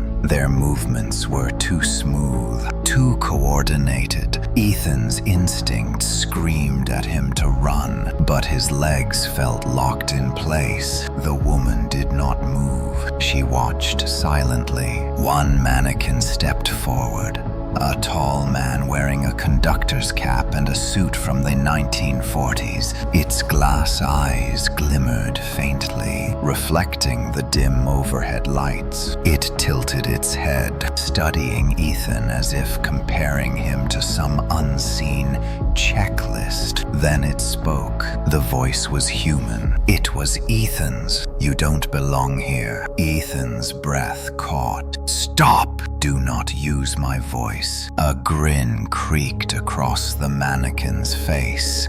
an unnatural widening of a mouth that shouldn't have been capable of bending. "You don't belong anywhere," the mannequin said in Ethan's voice. More mannequins stepped forward. One wore Ethan's clothing from years ago, a jacket he'd long forgotten. Another had his stance, another his posture. All began whispering to each other in voices that sounded like distorted versions of his own. They circled him, voices overlapping. "You are out of place. You do not know who you are. You are half-formed. You are unfinished. You are ready." "Ready for what?" Ethan shouted, stepping backward. "To be replaced." The overhead lights shifted to a deep, pulsing red. The mannequin's shadows stretched across the floor like reaching tendrils. Their ceramic skin cracked open along the seams, revealing faint pulses of light inside, soft, golden, like ghostly hearts beating within empty shells. One mannequin reached out, touching Ethan's shoulder. Its hand felt warm. "Alive," the woman's voice cut through the rising panic. "Do not let them decide who you are." Ethan jerked away from the mannequin, heart pounding wildly. "What do they want from me?" The woman's voice softened. "They want your identity, your mind, your place. The train is searching for a new shape, a new conductor, a new voice, a new self." Ethan shook his head violently. "I'm not giving myself to this thing." The mannequins moved closer. Their eyes glowed. They spoke in unison with Ethan's own voice. "You already have." Ethan screamed and shoved through the circle, forcing his way between two mannequins whose arms snapped as he pushed. He sprinted down the aisle, dodging grasping hands, dodging cracked faces that lunged forward with impossible speed. The mannequins pursued him, hundreds of them. Their feet clattered against the metal floor like a stampede of hollow bones. Ethan ran toward the far end of the compartment, searching desperately for a door. There, a faint outline, hidden in the shadows. He sprinted. The mannequins followed. One grabbed his arm. He tore away, leaving a long scratch burning across his skin. Another grabbed his ankle. He kicked it off, shattering its jaw. The exit door flickered into visibility, its metallic frame shimmering, half phasing in and out of existence, like it wasn't fully real. Ethan threw himself toward it. The mannequins lunged as one. The woman's voice erupted from behind him. "Choose yourself." Ethan slammed his palm against the door. The car went silent. The mannequins froze mid-lunge. The lights blinked once. Then the door slid open. Ethan fell through the threshold and landed on cold metal flooring as the door slammed behind him, sealing the mannequins inside the gallery. His entire body shook. But as he lifted his head, he saw something that made his breath catch. The next compartment was worse, much worse, and the train carried him deeper into its truth. Ethan pushed himself up slowly, every muscle trembling as he rose from the cold metal floor. His breath escaped in uneven bursts, each one sharp with adrenaline. The gallery had nearly broken him, nearly taken his identity, his sense of self, but he was still here, still moving, still refusing to let the train claim him the way it had claimed so many before him. But the moment he lifted his head and looked at the new compartment, his heart sank. This was no ordinary car. This was an auditorium. Seats stretched out in perfect concentric circles, descending toward a vast sunken center like an ancient arena. The ceiling arched impossibly high overhead, disappearing into a swirling haze of blue light. The seats were empty at first glance, but Ethan knew better by now. Nothing on this train was ever truly empty. He stepped forward.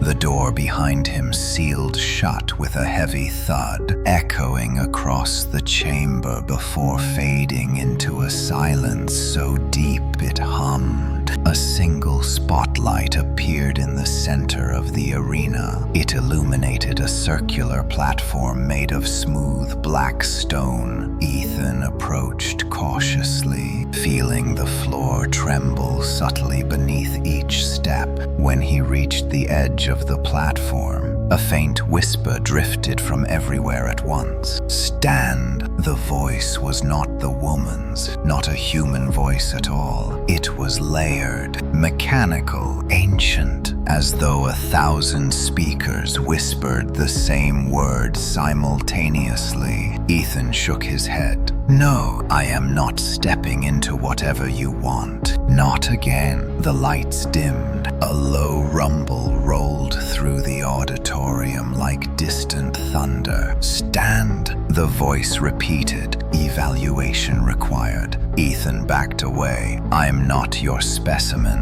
The ground beneath him shifted. A force pushed him gently at first, then more firmly until he stumbled onto the platform. The moment his foot crossed the boundary, a circular barrier of white light rose from the edges, trapping him inside. Ethan pounded on it. "Let me out." The barrier held firm. The auditorium lights flickered, and suddenly the seats were not empty anymore. Figures filled them, silent silhouettes, hundreds of them, seated in perfect formation. Their bodies had no features, only glowing outlines, like chalk drawings alive in the dark.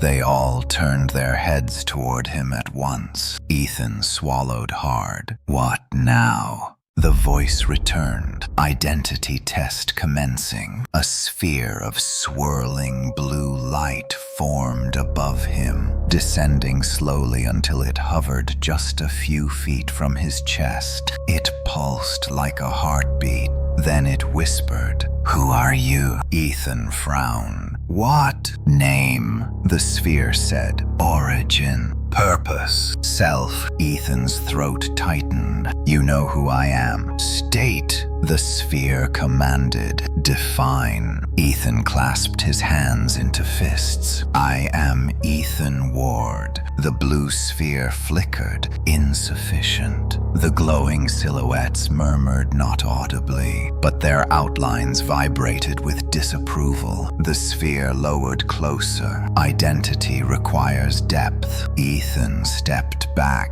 "I am a person. I am myself. Isn't that enough?" The sphere brightened sharply. "No." The platform beneath him shifted. The world dropped away. Suddenly, Ethan was somewhere else, standing in the middle of a street he knew all too well. Coldwater City, the intersection near his old apartment. Cars passed normally. People walked by. The world was alive and whole again. He gasped, "No. This isn't real." A familiar voice called from behind him. "Ethan." He spun around. His sister ran toward him, laughing, smiling. "Alive!" She collided with him in a warm embrace. He staggered forward, breath catching. "I missed you," she said. He felt her weight, her warmth. This felt real. She pulled back, her eyes shining like he remembered. "Come home. You've been gone too long." Ethan trembled. "You're not real." Her smile faltered. "Ethan, this isn't real," he shouted. The world shattered. Glass-like cracks split the air. The illusion dissolved around him, revealing the auditorium once more. The silhouettes watched him. The voice spoke, rejecting identity anchor. The sphere dimmed. Another pulse rippled outward. Second attempt, the world changed again. This time, Ethan stood in a hospital room. His father lay in the bed, frail and smiling softly. Machines beeped in a steady rhythm. Ethan froze in place, every breath caught in his throat. "Son," his father whispered, "come closer." Ethan shook his head. "No, this isn't real either." His father extended a trembling hand. "Please, I need you." Ethan's eyes blurred with tears. "You're gone." I said goodbye. "This is not you." The room warped, melting away. The silhouettes remained. The voice echoed, rejecting second identity anchor. Ethan wiped his face with shaking hands. "What do you want from me?" he shouted. "Your truth. I gave you my truth, not spoken." The voice said. "Known." The sphere glowed brighter. Final attempt. The world inverted. Ethan stood alone in a featureless white void. No illusions, no loved ones, nothing to manipulate, nothing to deceive, just emptiness. The voice asked softly now, "Who are you without memory, without fear, without pain, without others to define you?" Ethan closed his eyes. He inhaled, exhaled, and he finally understood. "I am the one who refuses you," he said steadily. "I am the one you cannot break. I am the one who chooses who. I am not you." The sphere pulsed violently. The silhouettes trembled. The entire auditorium shook. Identity accepted. The barrier shattered into cascading light. Ethan collapsed to his knees, breathing in ragged gasps. The woman appeared beside him. She knelt silently, placing her cold hand on his shoulder. "You passed the hardest test," she whispered. "Most never do." Ethan looked up at her. "What's next?" Her expression darkened. "Now," she said, "you walk into the car that only opens for those the train cannot fully claim." She stepped back. A door materialized on the far wall. Its frame glowed with deep crimson light.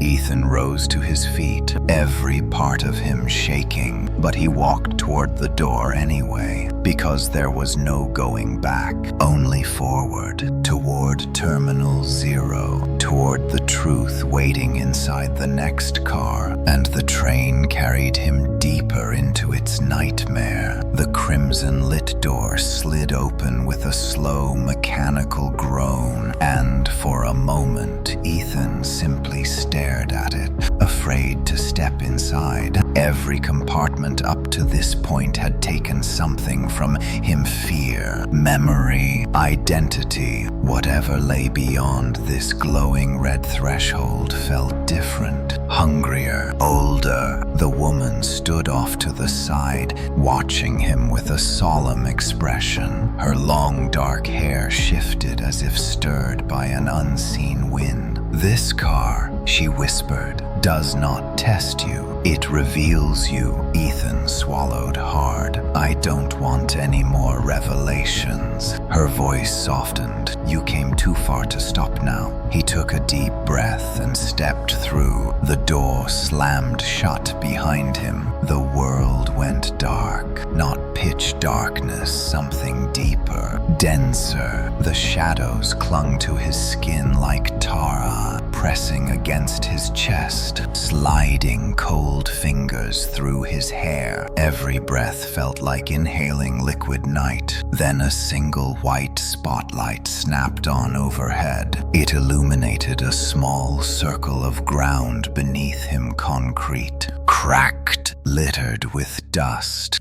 Beyond the light, the darkness was impenetrable, stretching infinitely in all directions. Ethan turned slowly, trying to understand the space. It wasn't a train car. It wasn't anything that belonged inside a machine. It felt like he was standing in a void carved from memory and fear. A faint crackling sound echoed in the darkness, then another, followed by footsteps. Ethan spun toward the sound. "Who's there?" The darkness answered with a voice he knew too well, his own. "You shouldn't have come here." Ethan's blood chilled. "No, not again. I'm done with reflections." "Not a reflection," the voice said. A figure stepped into the edge of the spotlight. Ethan gasped. It was him, but older, worn, eyes sunken, face pale, shoulders heavy with unseen burdens.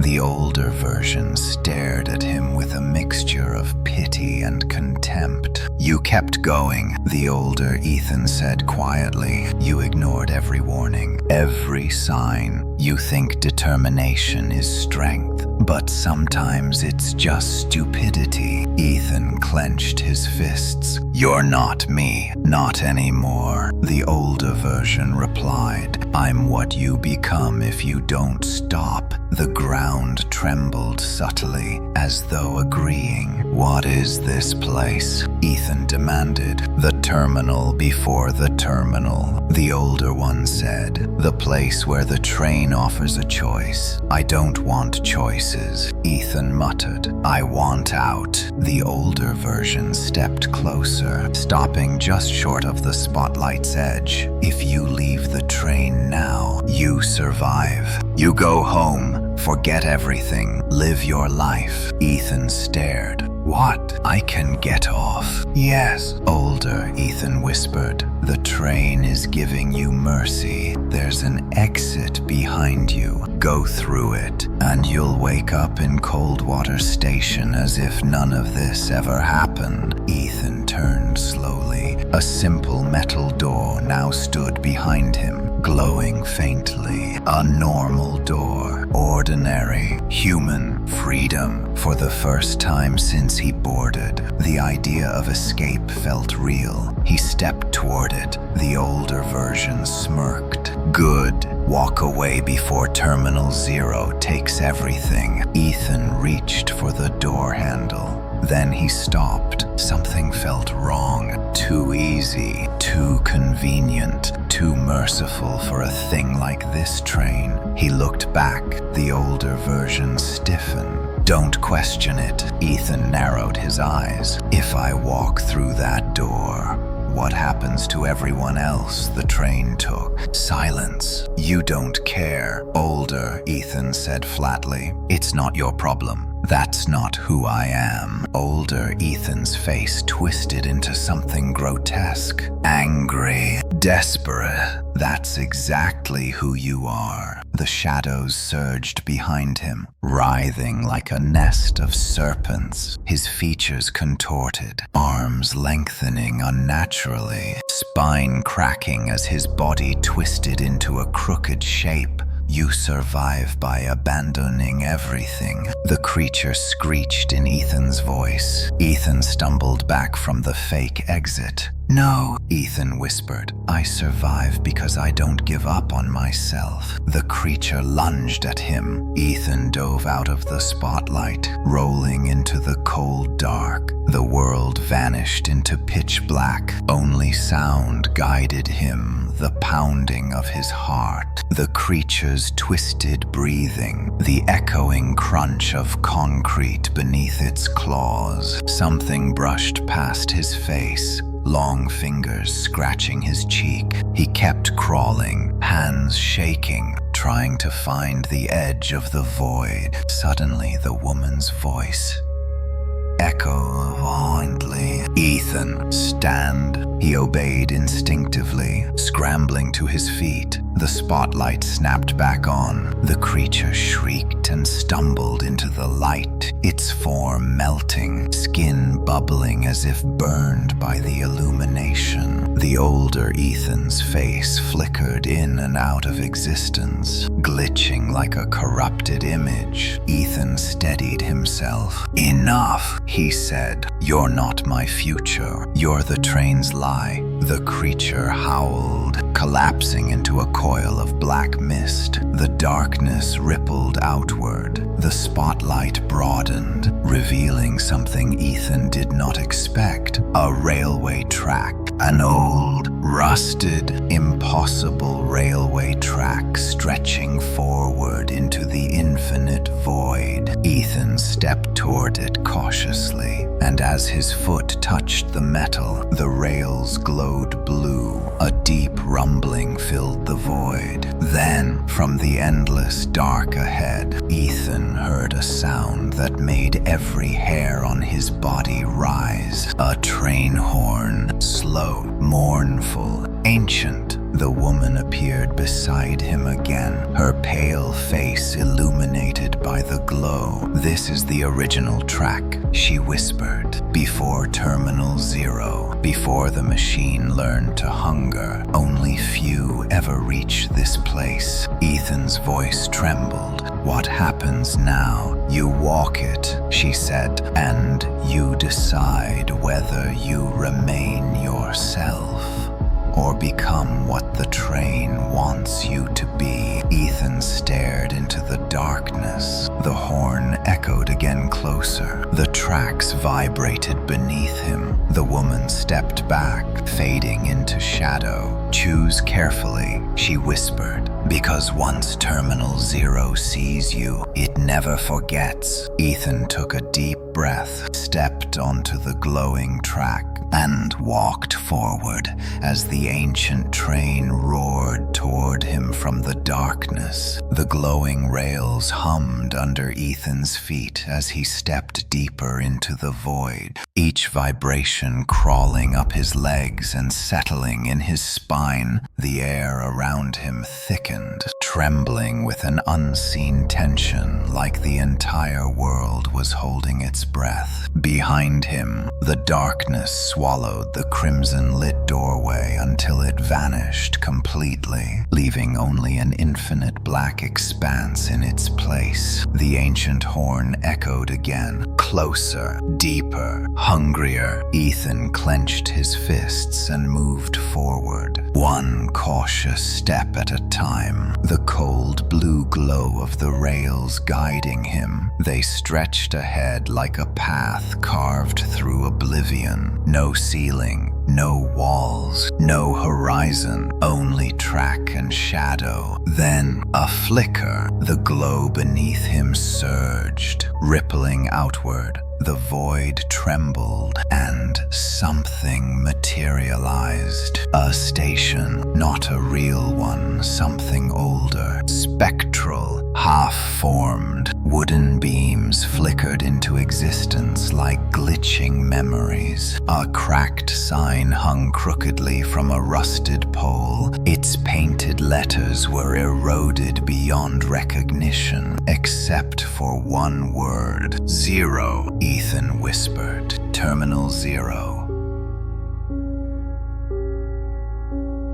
The name made the air shudder. A soft whisper drifted behind him. "You shouldn't have come here." Ethan spun. The woman stood at the edge of the track again, her feet hovering slightly above the metal, hair suspended weightlessly as though underwater. But something was different. Her face was clearer, less ghostly, more human. "What is this place?"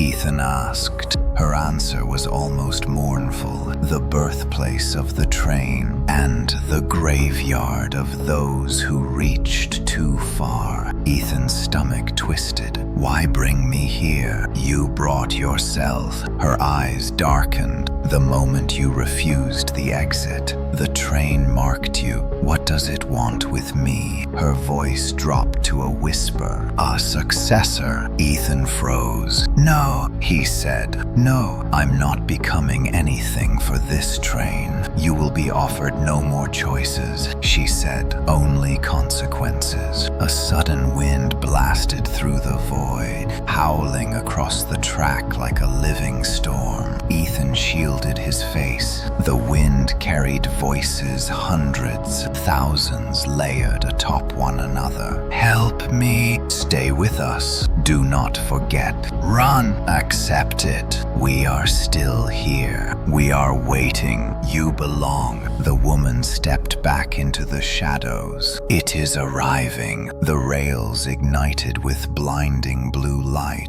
Ethan staggered. A massive shape tore through the darkness ahead. At first it looked like a train, but longer, taller, older than any machine built by human hands. Its exterior was made of writhing metal, as though forged from living steel. Dozens, hundreds of windows stretched along its impossible length. Behind each window, shadowy silhouettes pressed their faces against the glass, mouths open in silent screams. The ancient train shrieked as it roared into the station, its horn echoing like the cry of a dying god. Ethan stumbled backward. The train slowed, stopped, and the doors opened, not sliding, peeling. The metal curled back like skin torn from bone. A staircase descended. At the bottom stood a figure, a conductor. His uniform was pristine black, but his body was entirely wrong. His limbs too long, spine too rigid, head turned at an unnatural angle. His face was a smooth porcelain mask with no features except a mouth carved too wide, stretching nearly from ear to ear. The mouth moved. Welcome, Ethan Ward. Ethan froze. You know my name. The conductor's head twitched, cracking audibly. We know all your names. We know every thought you have fought to keep, every fear you buried, every truth you denied. Ethan grit his teeth. I'm not getting on that thing. The conductor tilted its head. You already are. And suddenly Ethan realized he was no longer standing on the platform. He was inside the ancient train. The doors slammed shut with a deafening metallic roar. The interior was nothing like the compartments he had traveled through before. This one looked organic, pulsing, breathing. The walls were made of layered metal plates that expanded and contracted like lungs. Veins of glowing blue light pulsed through the ceiling, illuminating long rows of seats filled with shadowy passengers whose heads turned toward him in perfect unison. Their eyes glowed faintly, not red, not blue, white, empty. The conductor appeared behind him. This is the heart car. Terminal 0 begins here. Ethan spun around. Get me out. There is no out, the conductor said calmly. Only through. The train lurched forward, accelerating rapidly. Ethan grabbed a rail to steady himself, but the rail felt warm, alive, pulsing beneath his hand. A light flickered beside him. The woman materialized again, her form unstable, flickering like a dying signal. Ethan, listen to me. The train is trying to absorb you. Ethan's heart raced. Absorb me. Yes. She touched his arm. Her fingers were freezing. Every passenger who reaches this car becomes part of the train. That is how it survives. how it grows. The shadow passengers began whispering for the first time audibly. Join us, join us, join us. Ethan backed away. Why me? The conductor's hollow voice answered. Because you resisted, you refused illusions, you rejected identity anchors, you broke our tests, therefore you are valuable. I won't let you take me, Ethan hissed. You will give yourself, the conductor replied. The lights dimmed.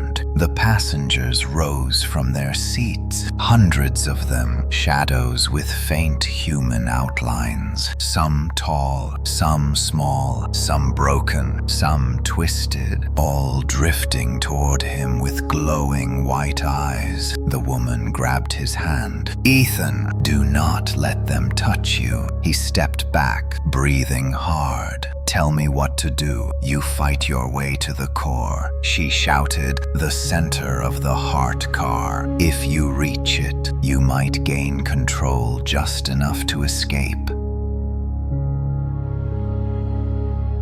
The conductor hissed. He will not. Ethan shoved past the woman, sprinting down the aisle as the shadow passengers lunged. Some scraped his shoulders with icy fingers, sending electrical shocks through his body. One grabbed his wrist, its touch burning like frostbite. Ethan tore free, leaving skin raw. The train accelerated faster. The walls pulsed violently. The shadows closed in. Ethan leapt over a row of seats, stumbled, caught himself, and kept running. The core chamber flickered into view, a massive sphere of blue light pulsating at the far end of the car. The shadows blocked his path. Ethan screamed and barreled into them, forcing his way through the ghostly wall of bodies. The train screeched around him. The conductor's voice echoed like a curse. You cannot escape what you were chosen to become. Ethan fell onto the platform at the base of the core. He rose, placed his trembling hands against the glowing sphere. A surge of energy blasted through him. Pain, light, sound, everything at once. The woman's voice echoed beside him, distant now, fading.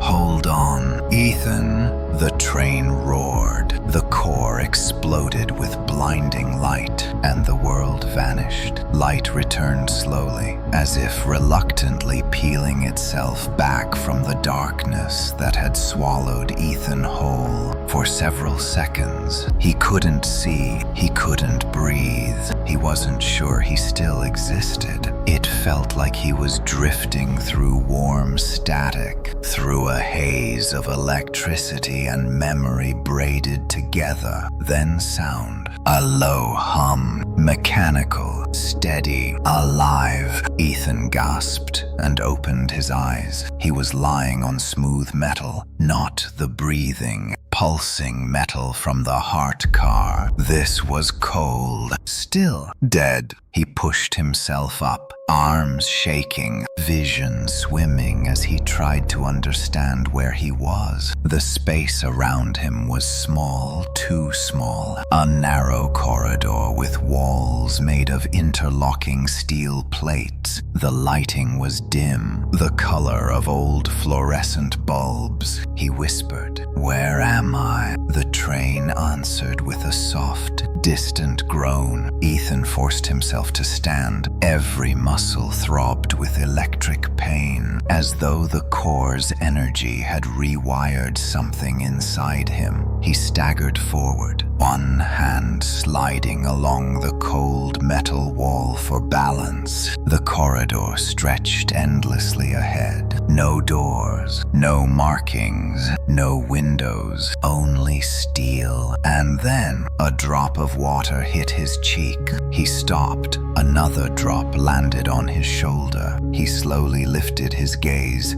The ceiling of the corridor was alive, moist, breathing, and something was moving above him. He stepped back instantly. The ceiling bulged, rippled like something beneath the metal was crawling, pushing against it. A line of glowing blue cracks formed overhead, spreading like lightning across the ceiling. "Not again," Ethan whispered. The ceiling split open. A river of liquid light poured down around him, shimmering, cascading like luminous rain. But when it touched the floor, it didn't splash. It formed shapes, figures, humanoid silhouettes made entirely of blue, shimmering fluid. Their forms shifted like water, trying to remember how to be human. Eyes appeared on their faces, bright white orbs that stared directly at him without blinking. Ethan stepped back.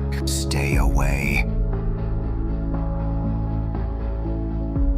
The water people tilted their heads in perfect unison. A voice filled the corridor. Not mechanical, not human. Something woven from thousands of whispers. "We saw you in the core." Ethan froze. "What are you?" The fluid figures stepped closer. Their footsteps made no sound. "We are the ones who touched the core before you. We are the ones who reached too far. We are the ones the train almost became." Ethan's pulse thundered. "You're passengers." They flickered, faces shifting through countless expressions, as if cycling through memories too fast to contain. "We were. Now we are pieces, fragments, echoes of minds the train absorbed." They lifted their arms, fluid fingers stretching toward him. "You touched the core. You survived the light. You are becoming what we could not be." Ethan backed away. "I don't want to become anything. I just want to go home." The figures stopped. Their eyes brightened. "Home," they whispered. "A word we remember. A word we cannot return to." One stepped closer, its shape trembling, as if barely holding itself together. "The core is inside you now." Ethan grabbed the wall to steady himself. "Inside me. You were exposed to its heart. You survived its surge. You carry its resonance." The corridor trembled violently. Sparks burst from the ceiling. The train groaned like a colossal beast stirring from sleep. The figures lifted their heads. "It feels you. It hears you. It wants you." Ethan's breath caught. "Why?" The chorus answered as one. "You are compatible." The train let out a deafening metallic howl. The floor split open beneath the water people, and they were sucked downward into a whirlpool of blue light. Ethan stumbled backward, avoiding the glowing vortex. The figures dissolved, screaming silently as the light consumed them. When the vortex vanished, the floor sealed shut. Ethan was alone again. He forced himself forward, stumbling down the endless corridor, desperate to find an exit, a door, anything. The air grew hotter the further he went. His heartbeat felt strange, like it was syncing with some distant rhythm. He pressed his palm to his chest. "Not my heartbeat. The train's." He ripped his hand away, terrified. A voice drifted from ahead, soft, familiar. "Ethan." He ran. He sprinted toward the sound until he saw her. The woman standing in a faint blue glow at the end of the corridor. But she wasn't fading this time. She wasn't flickering. She was solid, real, almost too real. Her eyes glowed softly as she looked at him. "You touched the core. I felt it." Ethan leaned against the wall, panting. "What's happening to me?" She stepped closer, her expression filled with something unreadable. The core doesn't just power the train, it chooses successors. When it surges through someone, it marks them. "No," Ethan said. "Take it out. I don't want it." "You cannot remove it," she whispered. "You can only decide what to do with it." Ethan shook his head violently. "I'm not becoming part of this train. I won't." Her expression darkened. "Then you must fight it." The corridor lights flickered. Then they went out. Total darkness swallowed them. Shrieks echoed from every direction, metallic, animalistic, starved. The woman grabbed Ethan's arm. "Run!" They sprinted through the pitch black, chased by unseen things scraping along the walls and ceiling. Ethan could hear claws tearing metal, hear the shrill wails of creatures awakened by the core's energy inside him. He tripped, fell. The woman yanked him up again. A faint light appeared ahead, the end of the corridor. The woman shouted, "Go!" Ethan burst into the light and found himself in a massive chamber, a cylindrical room with walls covered in pulsating blue veins. A colossal engine structure sat at the center, suspended by dozens of cables and tubes. It pulsed rhythmically, beating like a heart. The woman stepped beside him. "This," she whispered, "is the Lumen engine, the source of the train's mind." Ethan stared, horrified. "This is alive." "Yes," she said, "and now it feels you. You touched its core. The train wants you here." The engine pulsed faster. The ground shook. Panels opened around the chamber, revealing skeletal metallic arms reaching out like claws. The woman turned to him, eyes wide. "You must choose before it does." Ethan clenched his fists. "Choose what?" "To be consumed," she said, stepping back. "Or to control it." The chamber roared, the engine awakened, and dozens of metallic arms lunged toward him. The metallic arms lunged toward Ethan with the speed and precision of striking serpents. Dozens of them, jointed in unnatural angles, reached across the chamber in perfect mechanical synchronization. The blue veins pulsing along the walls brightened as the Lumen engine awakened fully, each throb shaking the entire cylindrical room. Ethan threw himself to the floor as the first arm sliced through the air where his head had been. Sparks rained down when the clawed tip struck the metal behind him. He rolled, gasping, and scrambled to his feet just as another arm speared toward his ribs. "Move,"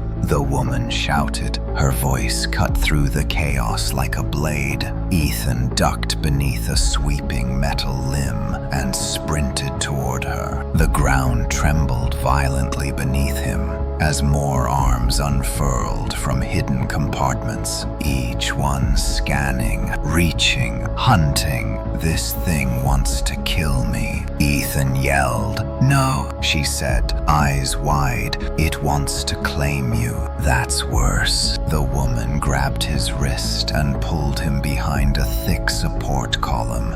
As several arms struck the floor where he'd been standing, the impact dented the metal, leaving deep claw marks that glowed faintly with blue heat. "The Lumen engine is reacting to your presence," she said breathlessly, "to the core energy inside you. Then how do I stop it?" "You cannot stop it," she whispered. "You can only outthink it." The chamber roared. The engine pulsed again, brighter, faster, its rhythm syncing forcefully with Ethan's heartbeat. The sensation made him dizzy, nauseous, unbalanced. He pressed a hand over his chest. Stop sinking, stop sinking, stop sinking. But the pulses only grew stronger. The metallic arms shifted direction, turning toward the support column where Ethan hid. Their tips flared with blue light. They see you, the woman said. Ethan pushed off the column just as the arms pierced through it, shredding metal like paper. The explosion of debris knocked him off his feet. He slid across the floor, barely managing to brace himself before another arm slammed down where he landed. The woman appeared beside him again, flickering, unstable. You have to reach the overmind.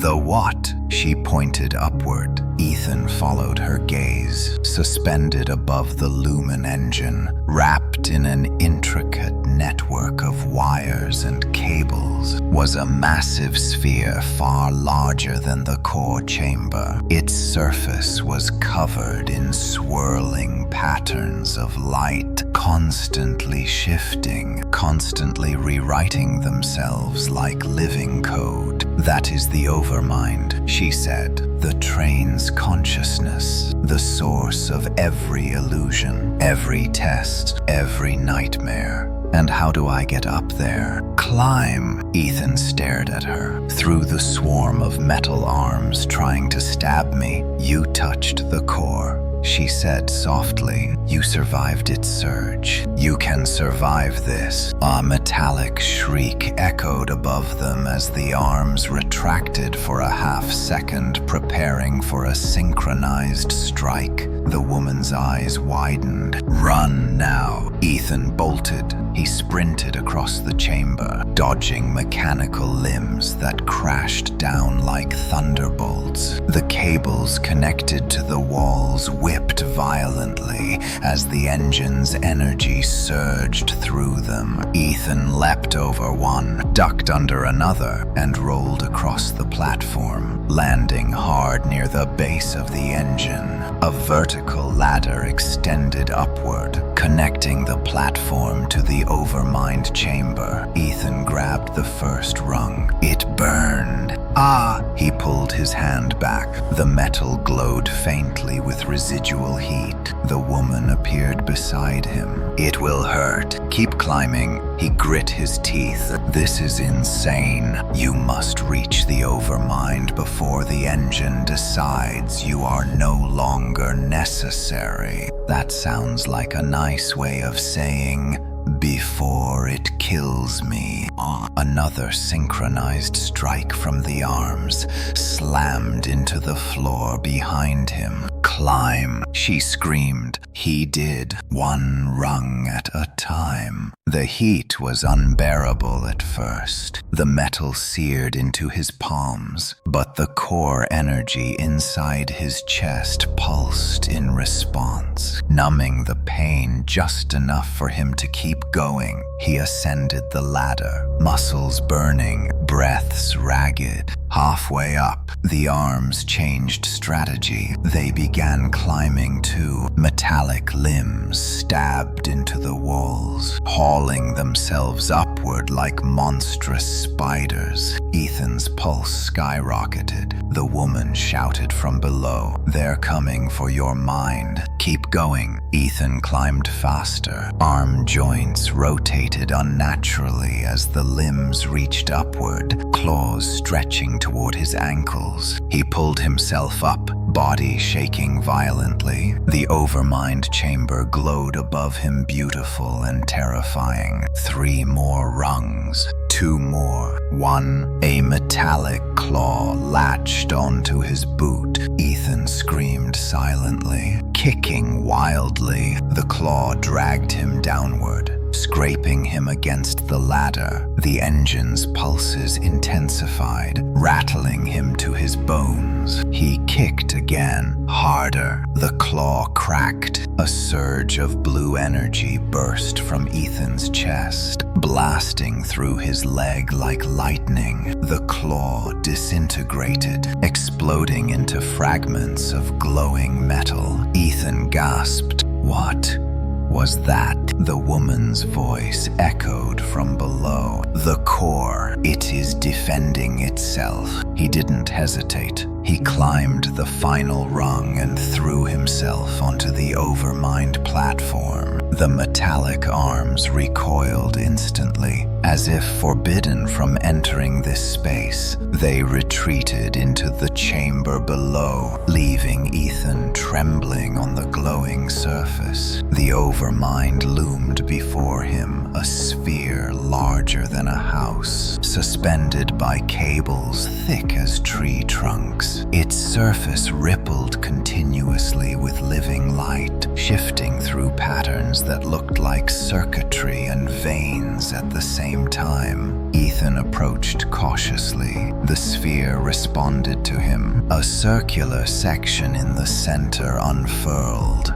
like a blossoming flower, revealing a glowing human-shaped silhouette inside. A blank figure, a placeholder, a conductor. Ethan's blood went cold. No, he whispered. No, not me. I will not become its conductor. The silhouette inside the sphere opened its eyes, glowing with the same blue, pulsing in Ethan's chest. The overmind spoke directly into his thoughts. You are already chosen, Ethan screamed, clutching his head. The voice was everywhere above him, behind him, inside him. You touched the core. You survived its light. You bear its mark. You are the future of the train. Get out of my head. He dropped to one knee, struggling to stay conscious. The sphere expanded, cables tightening around it like a giant muscle preparing to contract. The silhouette stepped forward,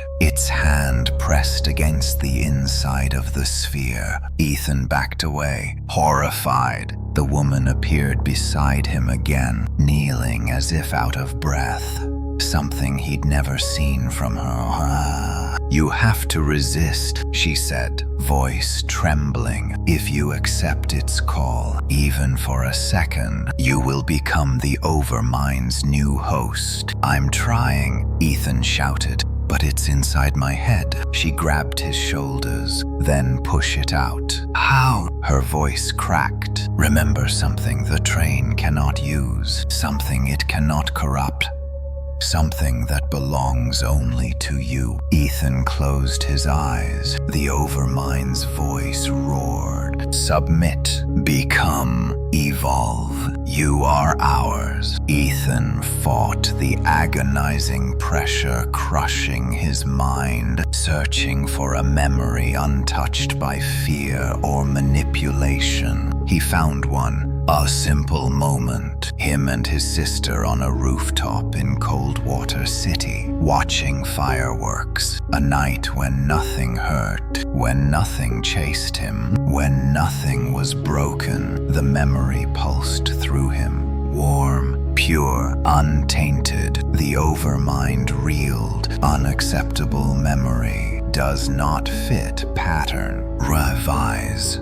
No, Ethan roared. You don't get to rewrite this. He shoved the memory outward like a weapon. The Overmind screamed. The chamber exploded with white light. The cables convulsed. The silhouette inside the sphere evaporated like steam. The woman shielded her face. You're hurting it. Keep going. Ethan unleashed everything. Every real memory, every genuine emotion, every piece of himself the train had tried to take. The Overmind cracked. A massive fracture split its surface. Alarms blared through the chamber. Metallic shrieks of pain, fury, fear. Ethan collapsed, gasping. The woman knelt beside him, eyes wide with shock. "You did it," she whispered. "You broke the overmind." The chamber shuddered dangerously. The cables snapped. The sphere destabilized. The entire train roared in agony. The woman looked at him with terror. "Ethan, you didn't just break the overmind." She grabbed his hand. "You broke the train," and the floor collapsed beneath them. Falling, Ethan plunged downward through darkness, the air whipping past his ears in violent spirals. A roar thundered around him, not like wind, not like the train, but something deeper, something alive. The sound vibrated through his bones, shaking his skull as though the void itself was screaming.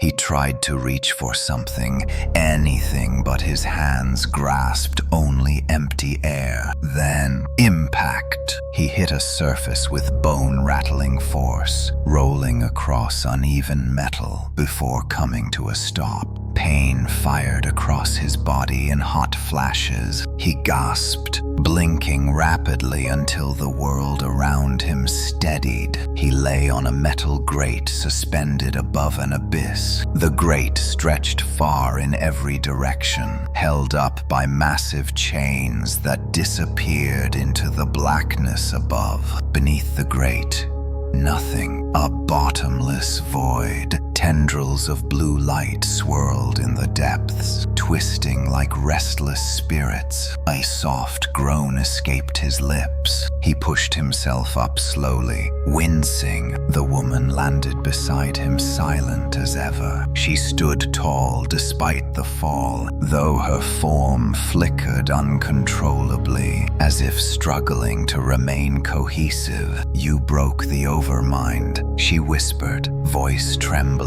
"The train is collapsing." Ethan inhaled shakily. "Good." "No," she said urgently. "Not good. Without the overmind, the train becomes feral, uncontrolled, hungry." The metal grate shuddered violently, and a long metallic screech ripped through the chamber. Ethan staggered. "Where are we?" "The underframe," she replied, "the space beneath all compartments. No passenger ever sees it, not until the train chooses to devour them." Ethan froze. "Devour!" The grate shook again. Chains rattled in the darkness, echoing like angry ghosts. Something moved below the grate, something enormous. Ethan backed away, eyes searching frantically for an exit, but there were no doors, no ladders, no platforms, only endless metal floor suspended above a living storm. The woman knelt and pressed her palm to the grate. It glowed faintly beneath her touch. "It feels your pulse," she said. "You awakened it. You hurt it. Now it wants you to finish what you started." A bone-deep groan rumbled through the chamber like a beast waking in agony. Ethan swallowed hard. "What do I do? How do I stop it?" "You can't stop the train," she whispered,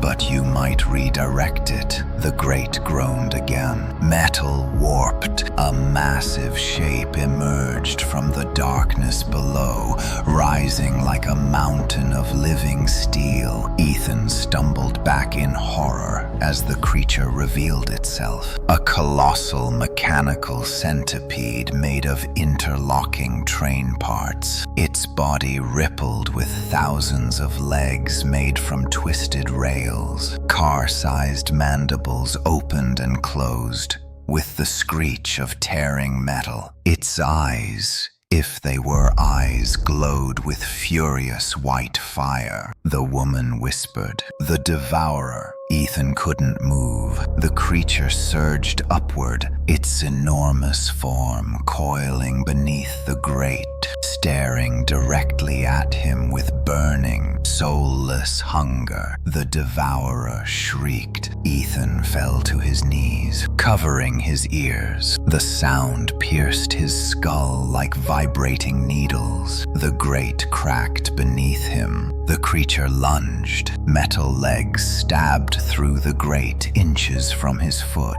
Ethan rolled aside as more limbs skewered the platform, ripping huge sections away. The abyss roared below, swallowing the twisted debris. "Run!" the woman shouted. Ethan sprinted across the grate, dodging jagged gaps and swinging chains. The devourer smashed upward again, its massive body slamming beneath him, sending shockwaves through the entire frame. The woman flickered rapidly as she kept pace beside him. The core energy inside you, use it. How? Feel it. Ethan felt nothing but terror. The devourer lunged again, bursting through the grate directly in front of him. Ethan skidded to a halt, the creature towering above him like a metallic god of hunger, its mandibles spread wide. Ethan's heart pounded violently, syncing rhythmically with the blue pulse in his chest. The devourer screeched again. A surge of pain shot through Ethan's body, but this pain was familiar. Core energy. He held his hand out instinctively. Blue light erupted from his palm. It blasted the devourer in the face, sending shockwaves through its towering form. The creature reared back,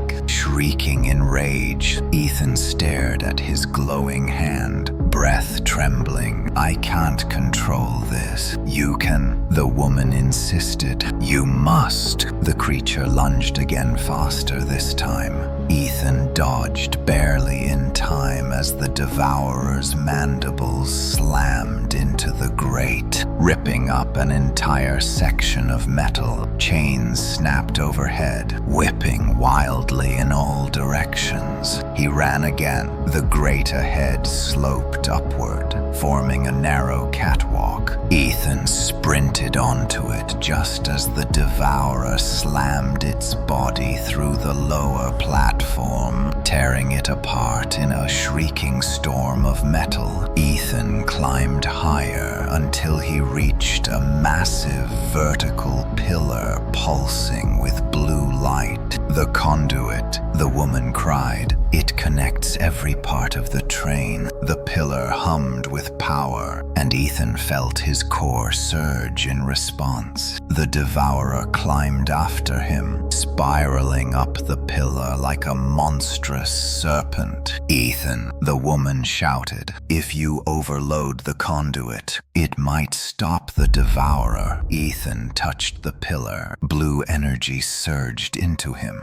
He screamed, light bursting from his fingertips. The pillar glowed brighter. Brighter, brighter. "It's working," the woman cried, but the devourer reached him. It slammed its mandibles into the pillar inches from Ethan's head. The impact sent cracks spider webbing across the conduit. Ethan lost his grip and fell backward onto the metal platform. The devourer loomed above him. It opened its jaws. It wanted to consume him, not his body, his core. Ethan rolled aside as the mandibles snapped shut where he had been lying. Sparks exploded across the platform. The woman appeared beside him again, flickering violently. "Ethan, this is killing me." "What?" She smiled sadly. "I was part of the train. When you broke the overmind, you broke my anchor. I can't stay much longer." "No," Ethan whispered. "I'm not losing you too." She cupped his cheek with a fading hand. "You already lost me. I died here." "Ethan, a long time ago." He froze. "You're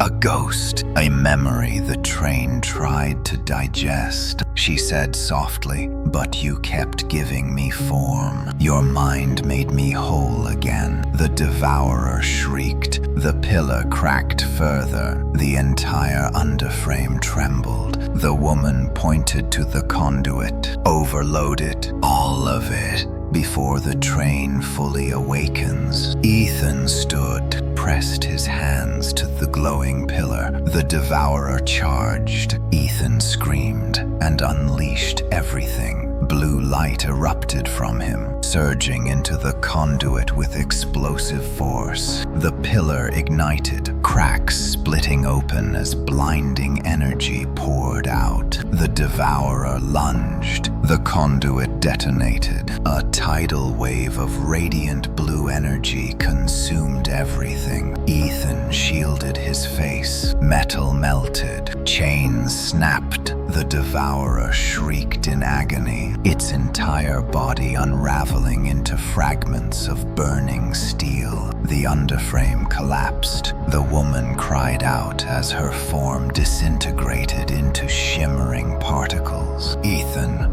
run.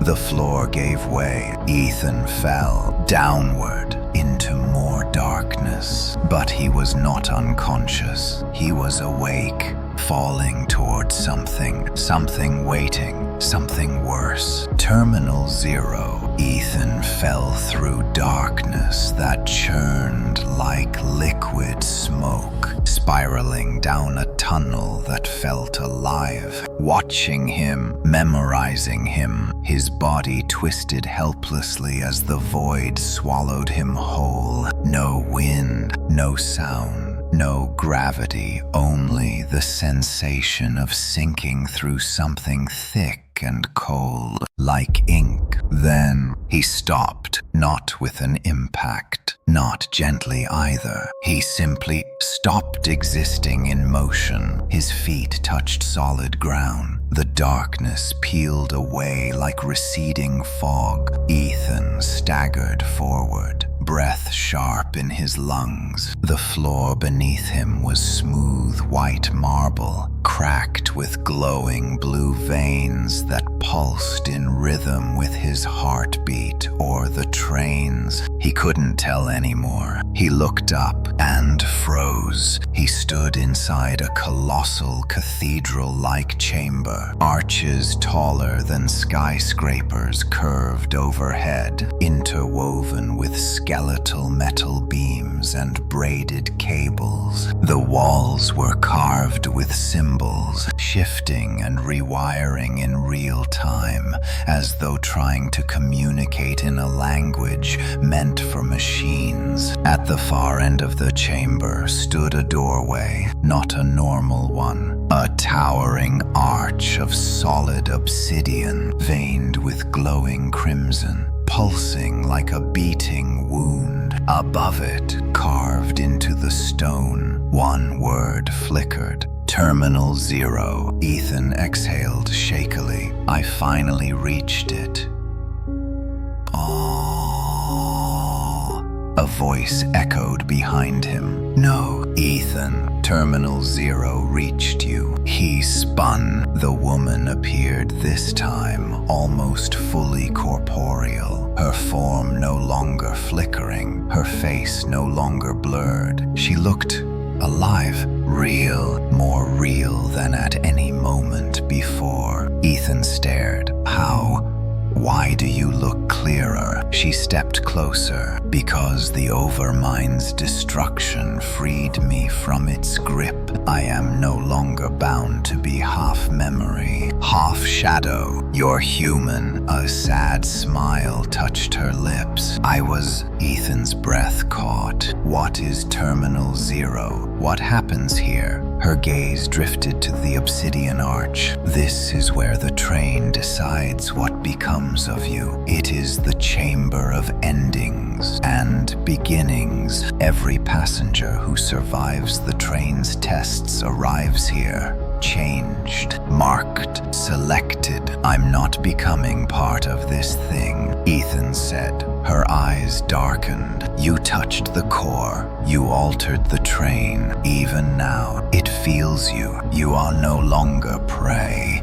It is trying to make you its successor. Ethan shook his head violently. I refuse. I choose myself. That's why you made it this far. Before Ethan could respond, The chamber trembled violently. Cracks spread across the marble floor, glowing brighter with each pulse. The archway of Terminal Zero surged with crimson light as a deep groan echoed from behind it. Something massive shifting inside the dark. A second voice filled the air. Cold, mechanical, vast. Ethan Ward, you have reached Terminal Zero. Enter. Be refined. Be reshaped. Ethan stepped back, heart pounding. I'm not going in there. The woman grabbed his arm. It won't give you a choice. The ground split open beneath them. Ethan jumped back just in time as a chasm of blue fire tore across the marble. Metal tendrils shot upward from the gap, writhing like serpents as they reached for him. He ran. The tendrils struck the marble with explosive force, shattering stone. Ethan dove behind a broken pillar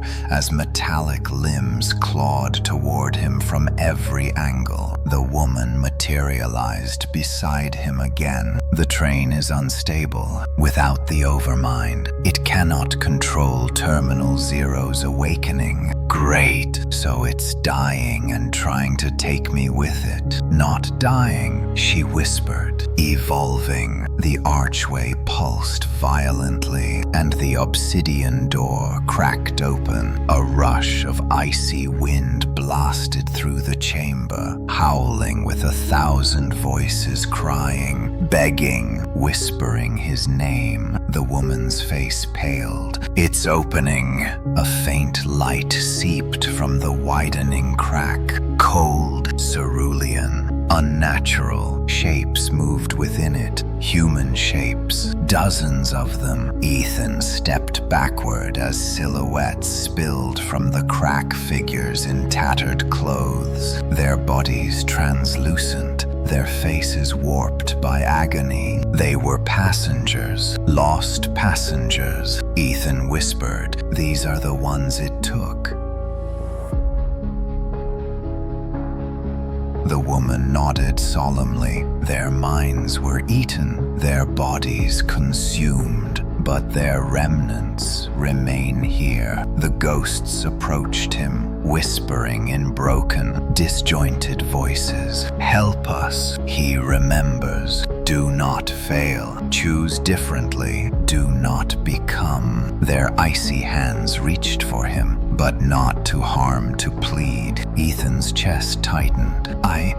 I'm so sorry." A scream tore through the chamber. The archway split wider. From inside the doorway emerged the conductor, not the porcelain mask, not the lanky figure from the heart car. This was its true form. A towering humanoid machine, 10 feet tall, made of warped metal ribs and exposed circuitry. Its head resembled a skull carved from steel, eyes burning with twin blue-white flames. Thick cables extended from its spine, rooting into the walls like veins pumping corrupted energy. Its voice rattled the chamber. "You have broken my mind. You have broken my engine. Now you will become my new core." Ethan backed away. "No, I won't." The conductor raised one massive arm. Metal tendrils shot toward Ethan like harpoons. He dodged, barely rolling across the cracked marble as tendrils smashed into the ground beside him. The woman shouted, "Use your core energy. I don't know how to control it. You already did against the Devourer. You can do it again." Tendrils shot toward him. Ethan thrust out both hands on instinct. A surge of blue light exploded from his palms. The tendrils vaporized. The conductor screeched, stepping backward. "You are mine. You carry my light. You cannot resist."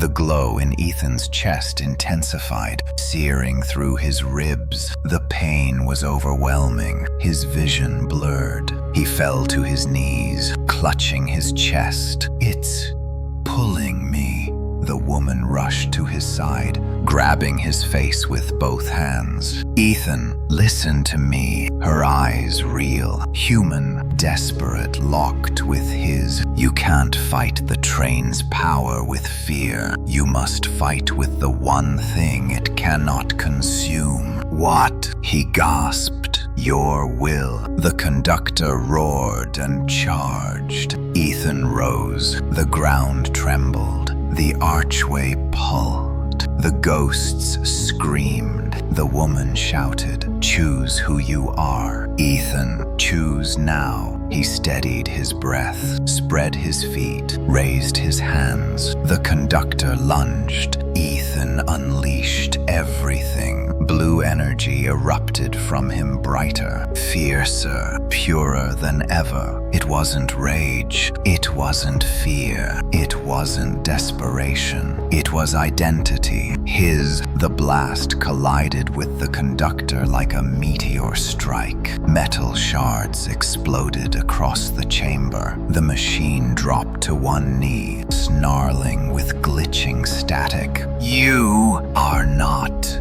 enough."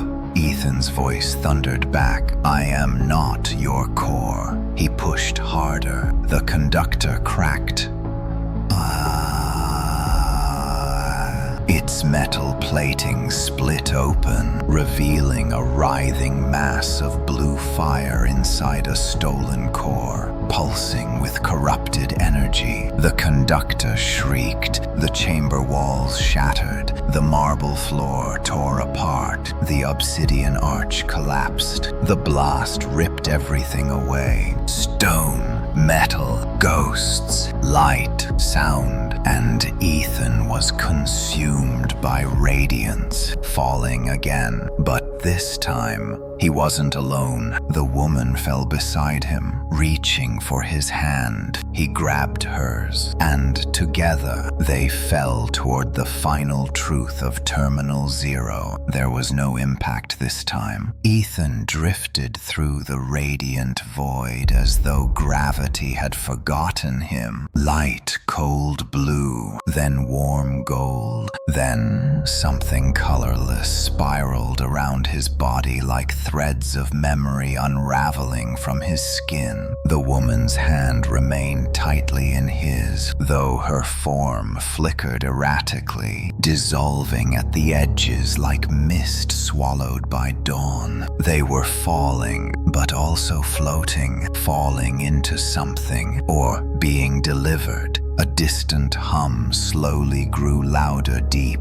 resonant, impossibly old. The hum became a pulse. The pulse became a rhythm. The rhythm became a voice. "Ethan Ward, you have reached the end of the train. The final platform. The first platform." Light shattered, and suddenly he stood on solid ground. Not metal, not marble, not void. A platform. A real platform. Coldwater Station, but wrong. The world around him looked like a perfect replication of his home train station, yet every detail was distorted. The ceiling arches were too tall, the columns too thin, the benches floating a few inches above the floor. Ads flickered with colors no human eye should understand, and the tracks... The tracks were not steel. They were veins, glowing blue veins, pulsing beneath the station like arteries of a living god. The woman stepped beside him, staring in awe and dread. Terminal Zero's projection. It's using your memory to stabilize its form. Ethan felt a chill spread across his spine. This is inside the train. This is the train, she whispered. Its heart, its origin, its hunger. A gust of cold wind swept across the platform. not natural wind. It carried whispers, thousands of overlapping voices murmuring his name, some pleading, some commanding, all waiting. Ethan turned and froze. Passengers lined the platform, hundreds of them, but they were wrong. Their faces were blurred, shifting like unstable reflections. Their clothes changed textures, shapes, eras within seconds. Some were tall, some small, some half-transparent. All turned toward Ethan in perfect synchronization,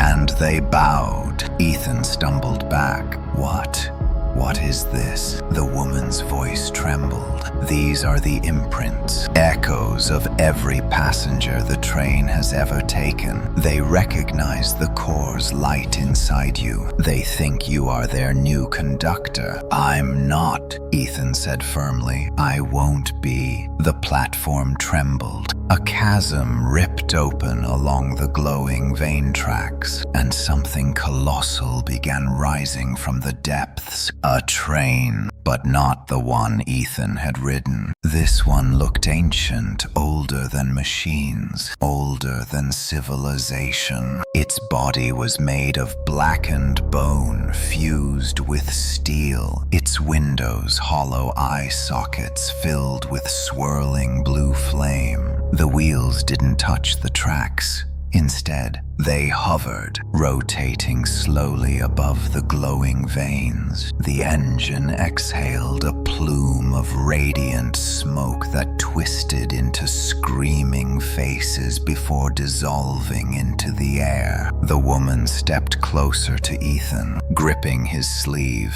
The prime engine, the first carriage ever created. Its purpose was not travel, it was transformation. The prime engine lowered itself until its massive, skeletal front was inches from Ethan, its burning eyes staring into him. Ethan roared. The voice thundered, "You have broken my mind. You have shattered my engine. You have unbound my memory. You must take what you have destroyed, become what you have awakened." Ethan stepped backward. "I'm not becoming your conductor. You are already changed. The core speaks through you. It chose you. It didn't choose me. I survived it. Survival is selection." The platform cracked beneath Ethan's feet. Passengers whispered urgently, their distorted forms trembling like restless spirits. The woman moved in front of Ethan as though shielding him. He has a choice. Every living mind has a choice. The prime engine tilted forward,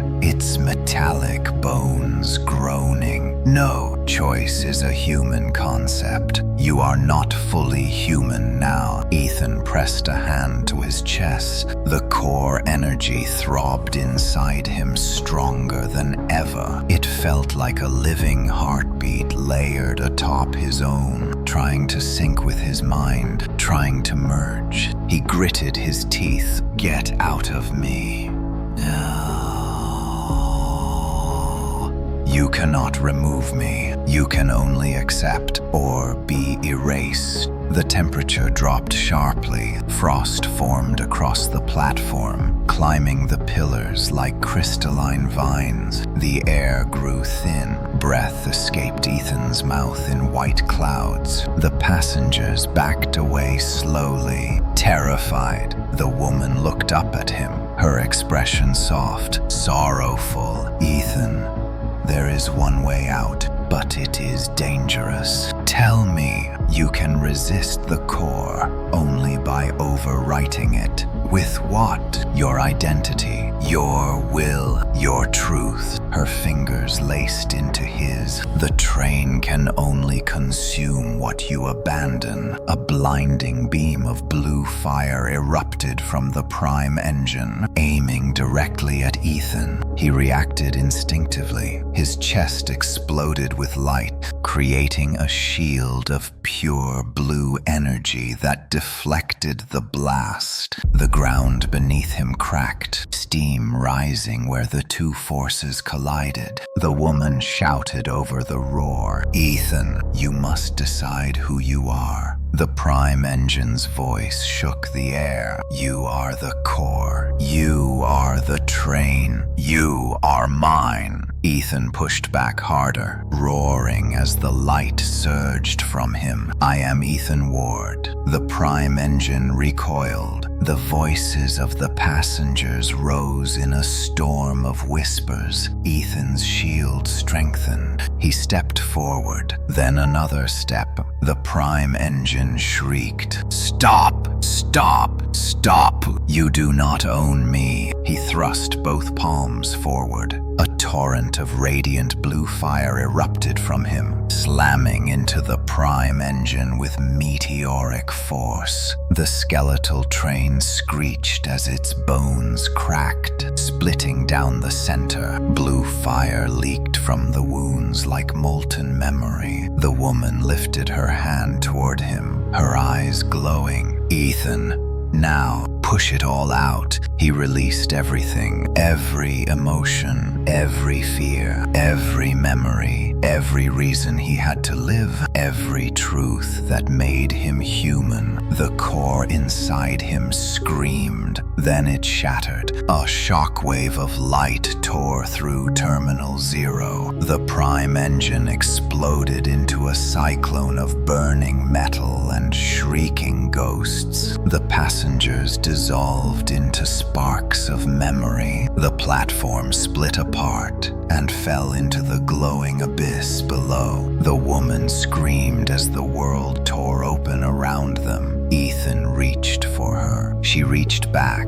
Their fingers brushed. Then the light consumed them both, and everything ended. There was no sky, no ground, no sound, only white. Ethan floated in an endless expanse of blinding radiance, weightless and numb, as though the universe had exhaled everything except the barest outline of existence. His body glowed faintly, flickering like a candle struggling against a storm. He tried to breathe. He wasn't sure if he still could. For a moment, he wondered if this was death. Then he heard her voice. "Ethan." Soft, close, real. He turned slowly, as if moving through water, and saw her drifting toward him. The woman, no longer flickering, no longer fractured between memory and machine. She appeared fully human, her form whole, warmed by a soft amber glow that contrasted the cold white void. He reached for her. "Are we alive?" She took his hand gently. "We are between." "Between what?" Her expression grew somber. "Between endings." The white around them pulsed, bending into faint shapes, arches, pillars, corridors, all suggestions of spaces that no longer existed. The remnants of Terminal Zero's collapse. Ethan swallowed. "Did we escape the train?" A tremor rippled through the void. The white flickered. Lines of blue shot through it like cracks in porcelain. And then a voice vast, shattered, desperate whispered through the space. "Ethan Ward, you are not done. You cannot leave." Ethan tensed. "It's still here." "Yes," she said quietly. "The train cannot die. Not fully. Not while the core's energy remains inside you." He pressed a hand to his chest. The glow beneath his skin flickered like a fading ember. "It's weaker because you broke its power," she said, "but it will fight to survive." The white void trembled violently. Shapes materialized from the cracks, broken train cars, drifting like ruins in space, shattered rails twisting into spirals, screams echoing through fragmented tunnels. The prime engine's voice roared again. You tore apart my mind, my body, my memory. But I will not end, not while you still carry me. Ethan breathed hard. It wants to live through me. It wants to use you, she corrected gently. But you still have a choice. The void darkened. A circular platform formed beneath their feet, stone, flickering, barely stable. Surrounding it, the broken pieces of the train orbited like debris around a dying star. At the center of the platform hovered a sphere. The core cracked, flickering, barely holding form. Ethan felt its pull instantly, a vacuum around his soul. The woman squeezed his hand tighter. This is the last test, the last choice. The train wants you to take the core back into yourself, to merge fully, to become its new life. Ethan shook his head. I won't. I'm done being used. She looked at him with something like fear. If you reject it, Ethan, if you truly sever the train from your existence, all its echoes disappear. Disappear. He blinked. What do you mean? I mean me. His breath caught. No, I'm not losing you. You were never meant to keep me, she whispered, touching his face. I shouldn't exist anymore. I'm only here because your mind held on to me, protecting me, remembering me. The core pulsed violently, sending shockwaves through the platform. Ethan Ward, choose. Become my conductor. Yeah. Or let me die and end all that remains.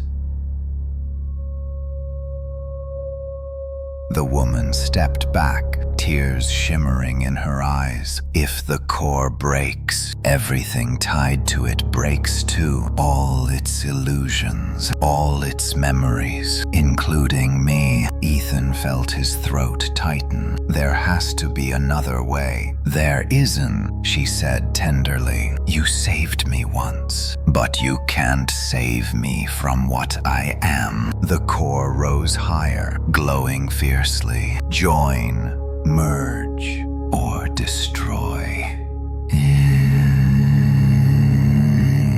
The sphere split open, revealing a swirling vortex of blue energy. Ethan felt himself being drawn toward it. He dug his heels into the unstable platform. I won't merge with you. Then you will end us both. The space convulsed violently. Train fragments spun out of control, smashing into each other. Screams from lost passengers echoed through the void, as if begging for a fate they no longer understood. The woman stepped toward him, resting a hand on his chest over the fading glow of the core. Ethan, you need to let me go. No, you need to let the train go. He shook his head, tears burning his eyes. I can't lose you again. She smiled softly. You never had me. Ethan, you gave me form, yes.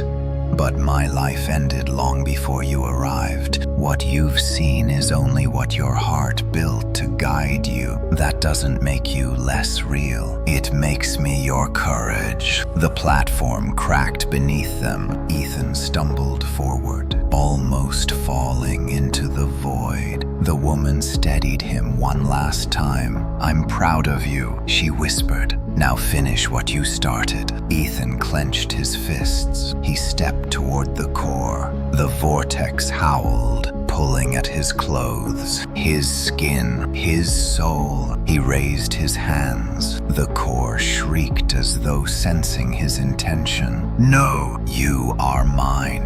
You will not destroy me." Ethan's voice rose above the storm. "I am not your conductor." Energy surged through his body, raw, unfiltered. Final, he placed his hands on the core and pushed. The sphere cracked instantly, blue veins splintering outward. The vortex screamed as tendrils of energy lashed violently against Ethan, trying to break him, trying to enter him again. He roared back, "I am Ethan Ward, and I end you here." The core shattered. A blinding, silent explosion rippled across the void. Train fragments dissolved. The platform vanished. The screams cut off instantly. The woman's voice, faint now, whispered in his ear, "Thank you for remembering me."